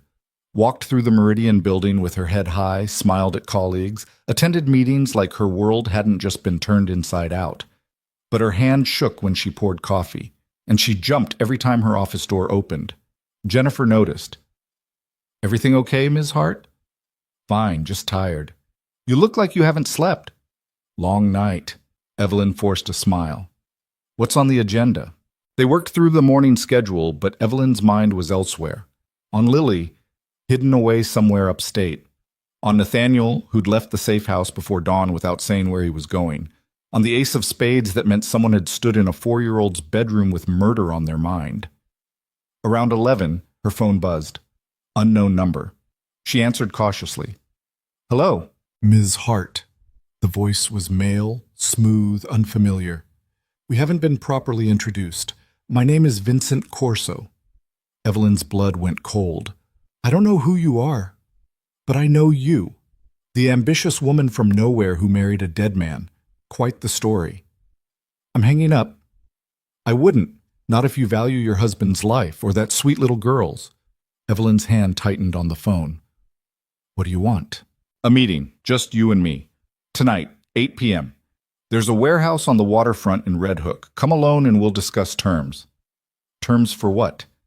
For letting you all live. Corso's voice was pleasant, conversational. Your husband has something I want. Information he took when he faked his death. You're going to convince him to hand it over. And if I don't come, then tomorrow morning someone finds a little girl's body, and the morning after that they find yours, and eventually they find his, but not before he watches everyone he loves die first. The line went dead. Evelyn sat at her desk, trying to breathe, trying to think through the panic. She called Nathaniel. It rang 4 times before he answered. Someone just called me, she said. Vincent Corso. He wants to meet tonight. Silence. Then, what did you tell him? Nothing. He hung up before I could respond. Nathaniel, he threatened Lily. He knows where... He doesn't know anything. He's fishing, trying to scare you into making a mistake. But there was tension in Nathaniel's voice. What else did he say? That you have information he wants. Something you took when you faked your death. Yeah, I do. What information? Evidence that could destroy some very powerful people.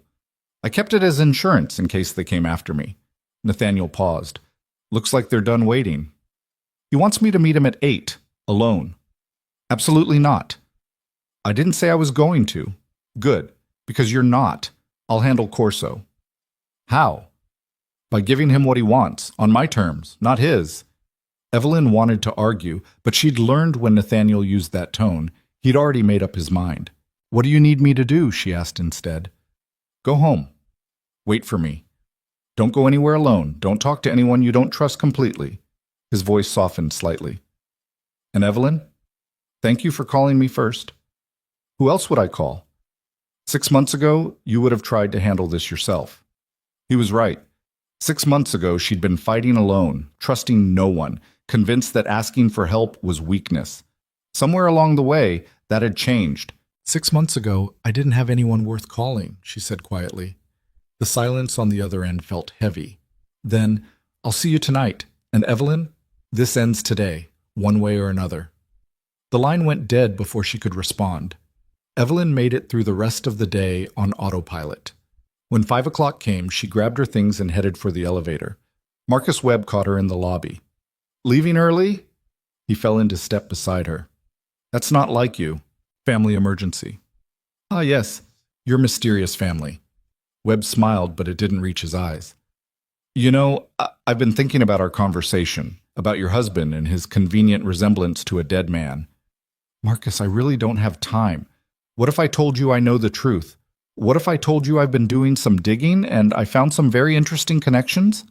Evelyn stopped walking. What do you want? Same thing I've always wanted. Respect, recognition, the position I've earned. Webb moved closer. But I'm willing to negotiate. You resign as COO, recommend me as your replacement, and I forget everything I know about Nathaniel Cross. That's blackmail. That's business. You of all people should understand. Evelyn looked at this man who'd spent months trying to destroy her, who'd launched investigations and spread rumors and done everything in his power to make her fail. And she realized something. He was small, petty, dangerous in his own way, but nothing compared to the real threats circling outside. You know what, Marcus? Do your worst. Expose whatever you think you know, because right now I have bigger problems than you. She walked away, leaving him standing in the lobby with his mouth open. Outside, the SUV was waiting. Same driver from last night, same careful efficiency. The ride back to the safe house felt eternal. When they finally arrived, Evelyn found Nathaniel in the living room with 4 other people. 3 men and 1 woman, all dressed in tactical gear that screamed military background. They looked up when she entered, assessing her with the same flat expression Nathaniel wore when he was working. This is Evelyn, Nathaniel said. Evelyn, this is my team. They've been watching the penthouse, tracking Corso's movements, preparing for tonight. Tonight? Evelyn looked at him. I thought you said I wasn't going to that meeting. You're not, I am, but Corso doesn't know that yet. One of the men, tall, dark-skinned, with a scar across his left eyebrow, spoke up. The warehouse is a trap. Classic setup. He's expecting you to come alone so he can grab you, use you as leverage against Cross. So we spring the trap first, said the woman, short blonde hair, ice blue eyes. Go in hard, extract what we need, get out clean. And what about the information he wants? Evelyn asked. The evidence you took? Nathaniel pulled out a flash drive from his pocket. It's all here. Names, dates, financial transactions, proof that a consortium of tech investors conspired to eliminate competition through assassination. Grace died because I found out about it, because I was planning to expose them. But you didn't. I couldn't. Not without putting Lily at risk. So I took the evidence, faked my death, and disappeared. Let them think they'd won. Why come after you now? Evelyn was trying to piece it together. If they think you're dead, because someone talked. Someone realized I'm still alive and told Corso. Nathaniel's jaw tightened. My guess, your friend Marcus Webb. He's been digging, asking questions. Probably reached out to the wrong people trying to confirm his suspicions. Webb, who'd just tried to blackmail her in the lobby, who'd been investigating Nathaniel for weeks. He doesn't know what he's done, Evelyn whispered. No, he just knows he was trying to hurt you. The rest is collateral damage. The scarred man checked his watch. We move in 2 hours. Cross, you sure about this? I'm sure. Corso wants a meeting. He'll get one, just not the one he's expecting. They spent the next hour going over the plan. It was military precise, accounting for every variable. The team moved with practiced efficiency, checking weapons and equipment with the kind of competence that came from years of working together. How long have they been protecting you? Evelyn asked Nathaniel during a quiet moment. Since before Grace died. They were private security for my company. When everything went south, they helped me disappear. Been watching my back ever since. That's expensive. How do you afford— I didn't lose everything when I faked my death, Evelyn. I just made it look like I did. He met her eyes. The mechanic thing was cover, but the money? That's still there. Hidden, carefully managed, but there. So you're still a billionaire. On paper? No. In reality? Yeah. Turns out dying is great for tax purposes. Despite everything, Evelyn almost laughed. You're insane. Probably, but I'm also the only thing standing between Corso and my daughter. So insane works. At 7:30, they loaded into 2 vehicles. Nathaniel rode with his team in the lead SUV. Evelyn followed in the second with the blonde woman who'd introduced herself as Alex driving. You care about him, Alex said. Not a question. Is it that obvious? Only to people who know what to look for. Cross doesn't let people in. Hasn't since Grace. So if he's letting you close enough to be part of this, you matter. We're married. It's complicated. Marriage is always complicated. Doesn't make it less real. They drove through Brooklyn in silence, watching the sun set over the city. Somewhere out there, Lily was safe. Evelyn had to believe that. The warehouse district in Red Hook was exactly as depressing as it sounded. Abandoned buildings, broken streetlights. The kind of place where bad things happen and nobody asks questions. The team parked 2 blocks away, approached on foot. Nathaniel moved with the same precision Evelyn had seen in his kitchen, his office, his everyday life. But now she understood where it came from. This was who he'd been before the mechanic cover. Someone who operated in shadows and made hard choices. The warehouse was massive, mostly empty, perfect for an ambush. They entered through a side door, spread out in formation. Evelyn stayed back with Alex, both of them armed with handguns that felt heavy and wrong in her grip. You know how to use that? Alex whispered. I've been to a range twice. Then keep it pointed at the ground unless you see a clear target. And if you shoot, aim for center mass. Evelyn's hands were shaking. This was real, actually happening, not corporate warfare or business deals, but real violence, with real consequences. Inside the warehouse, Vincent Corso was waiting. He stood in the center of the space, flanked by 6 armed men. Middle-aged, expensive suit, the kind of face that looked friendly until you noticed the eyes. Mr. Cross, he said pleasantly, I was expecting your wife. Change of plans. Nathaniel stepped forward, his team fanning out behind him. You wanted to talk? Let's talk. I wanted leverage, but this works too.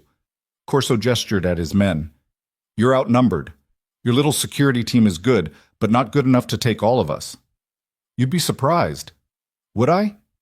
Corso pulled out a phone, showed Nathaniel the screen. One call and the team I have watching your daughter receives different instructions. Very different instructions. Evelyn felt her blood turn to ice. But Nathaniel's expression didn't change. You're bluffing. You don't know where she is. Don't I? Upstate property, registered under Rosa Delgado's maiden name. Quite clever, hiding ownership through multiple shell companies. But not clever enough. Nathaniel's jaw tightened. The first sign of fear Evelyn had seen from him all night. What do you want? He asked. The evidence. All of it.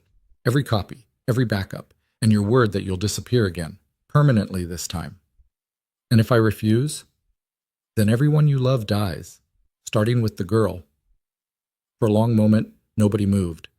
The warehouse was silent except for distant traffic sounds. Then Nathaniel did something Evelyn didn't expect. He laughed.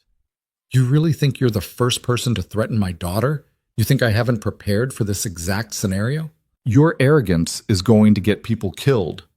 No, your stupidity already did. Nathaniel pulled out his phone, pressed a button. The property you're watching, that's a decoy. Has been for 3 days. Rosa's there with 2 members of my team waiting for exactly this kind of play. Corso's expression flickered. You're lying. Am I? Call them. See what happens. Corso made the call. It rang once. Then a voice Evelyn didn't recognize answered, loud enough for them all to hear. This is FBI Special Agent Morrison. You're calling a phone we seized 30 minutes ago as part of an ongoing investigation. Who is this? Corso's face went white. He ended the call. Surprise, Nathaniel said. While you were planning your ambush, I was springing mine. Your team watching the decoy property? In federal custody. The evidence you wanted? Already in FBI hands, along with testimony detailing every crime you and your consortium committed over the last decade. You can't. I already did. See, the thing about insurance policies, eventually you have to cash them in.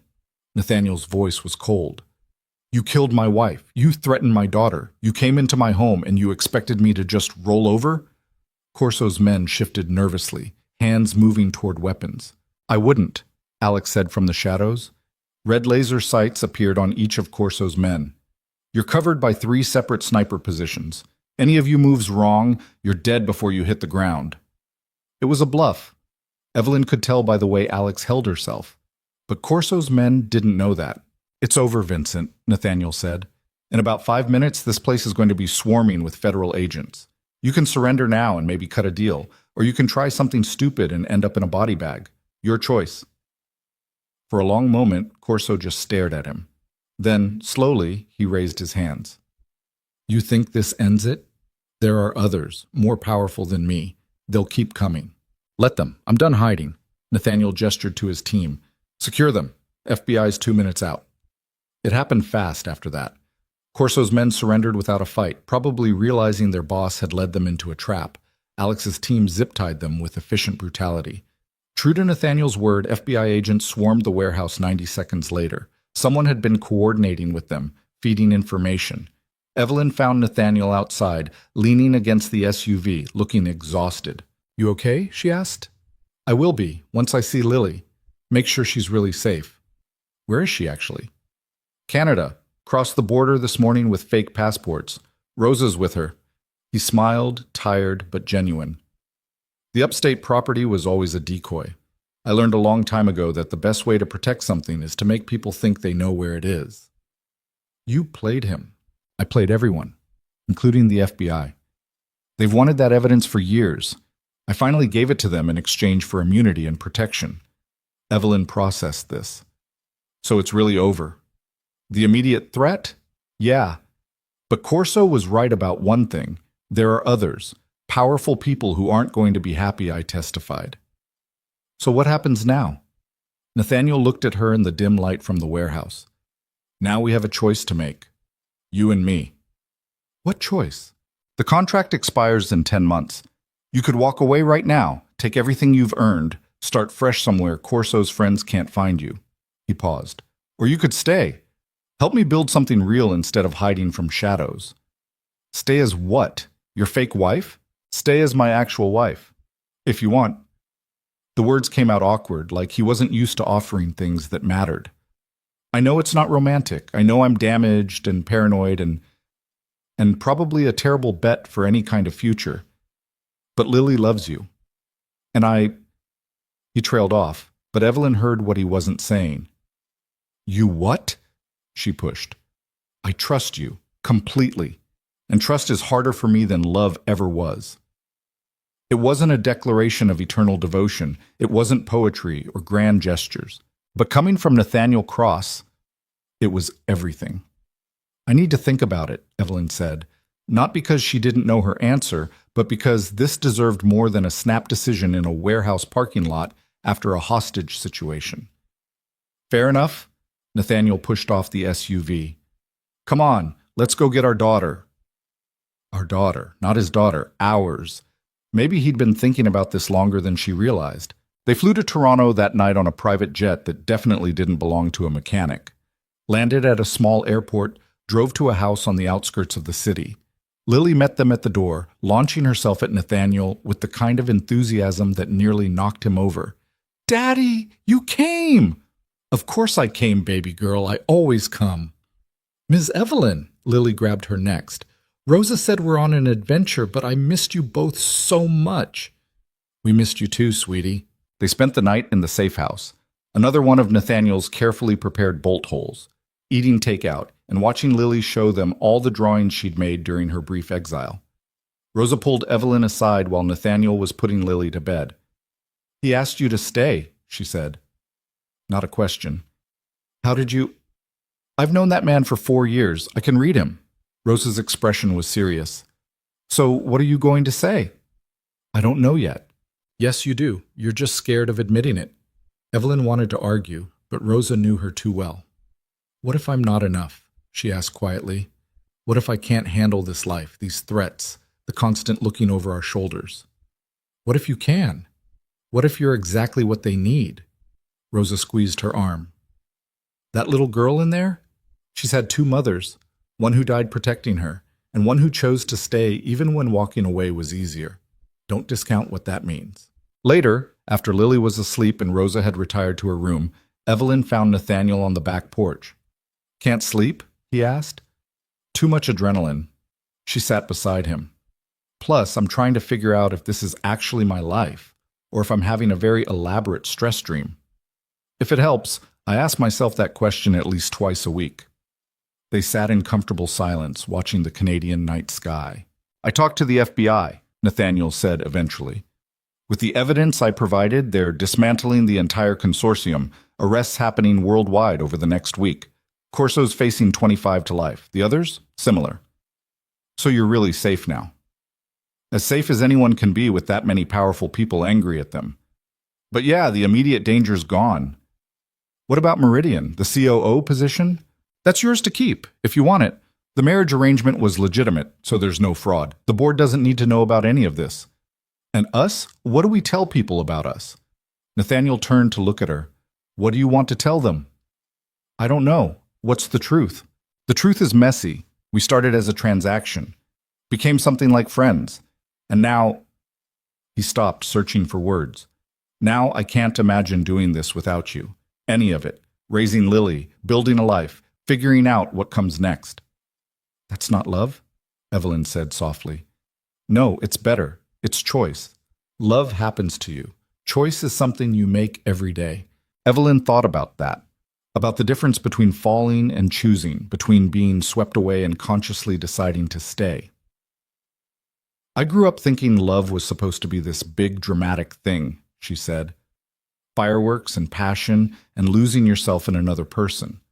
But maybe real love is quieter than that. Maybe it's choosing to stay when leaving would be easier. Choosing to build something instead of protecting yourself from getting hurt. Is that what you're doing? Choosing to stay? Yeah, I think it is. Nathaniel's hand found hers in the darkness. You sure? Because once you're really in this, there's no going back to the clean contract version. It gets messy, complicated, real. I'm counting on it. Evelyn squeezed his fingers. I've spent my whole life fighting to survive. Maybe it's time I fought for something worth living for instead. Like what? Like this. Us. Lily. A family that doesn't fit any normal definition but works anyway. They sat on the porch until dawn started painting the sky pink and gold. Somewhere inside, Lily was sleeping peacefully, guarded by people who'd die before they let anything happen to her. And Evelyn realized something. She'd come into this arrangement desperate and alone, thinking success meant money and power and titles. But success looked different from here. It looked like a little girl who called her Miss Evelyn and insisted on showing her every drawing. It looked like a damaged man who'd learned to trust again. It looked like choosing each other, day after day, even when it wasn't easy. 2 weeks later, they returned to New York. The penthouse had been thoroughly secured. New systems, new protocols, new everything. Nathaniel had stopped pretending to be just a mechanic. He'd reactivated some of his old business connections, started consulting for tech companies under his real name. Turned out being legally dead for 3 years didn't actually void all your credentials. Evelyn kept her position at Meridian. The partnerships she'd built flourished. Within 6 months, she was promoted to CEO, exactly as promised. Marcus Webb resigned quietly after the FBI started asking questions about his connection to Vincent Corso. Nobody at Meridian was sad to see him go. And Lily? Lily started kindergarten at a private school with excellent security.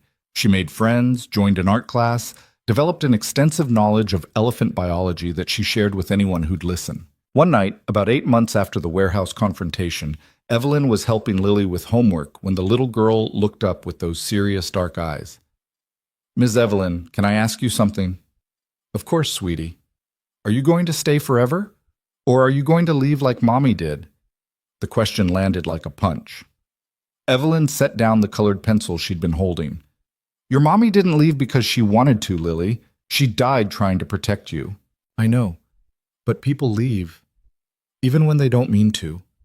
Lily's voice was small. "I don't want you to leave."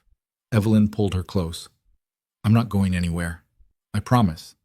"But the paper daddy had said 2 years. Rosa told me.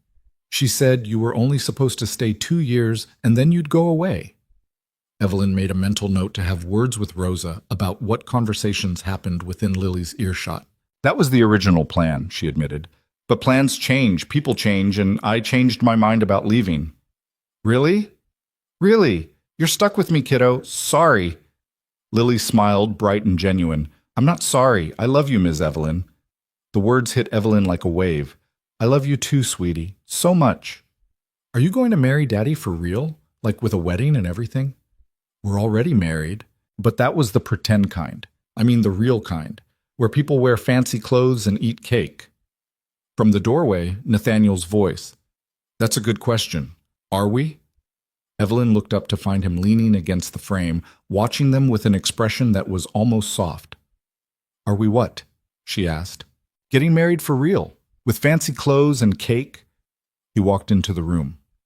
"Because I've been thinking, the contract's up in 2 months, and I'd like to renew it, under different terms." "What kind of terms?" "The permanent kind.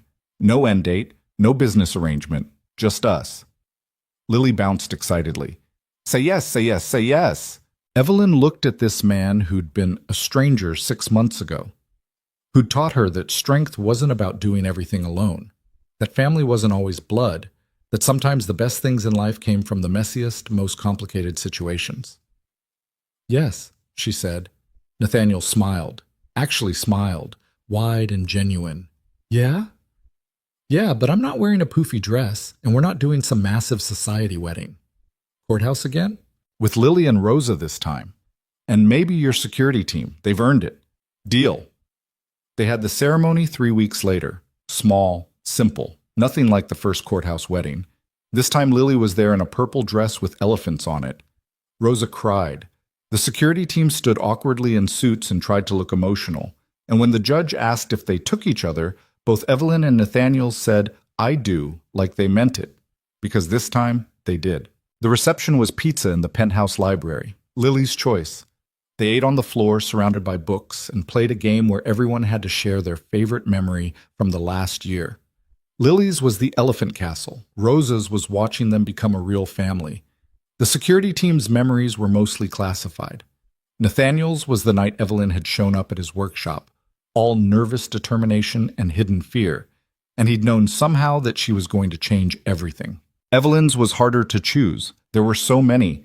But finally, she settled on a quiet morning 3 months ago, waking up to Lily climbing into bed between her and Nathaniel, chattering about dreams and elephants and what they should have for breakfast. "That was the moment I knew I was home," she said. "Not in this apartment or this city, but with you two. That was home." Later, after Lily was asleep and Rosa had gone to her room and the security team had returned to their various posts, Evelyn and Nathaniel sat on their balcony overlooking the city. "You know, when I signed that contract," Evelyn said, "I thought I was trading 2 years for a career, selling a piece of my life for success. And now? Now I know I wasn't selling anything. I was buying into something I didn't know I needed. A family, a partner, a life that's messy and complicated and nothing like what I planned. Regret it? Not even a little bit." Nathaniel took her hand. "I spent 3 years hiding, convinced that caring about anyone made them a target, that the safest thing I could do was stay alone." "What changed?" "You did. You walked into that garage and looked at me like you saw past all the bullshit, like you knew I was more than the role I was playing."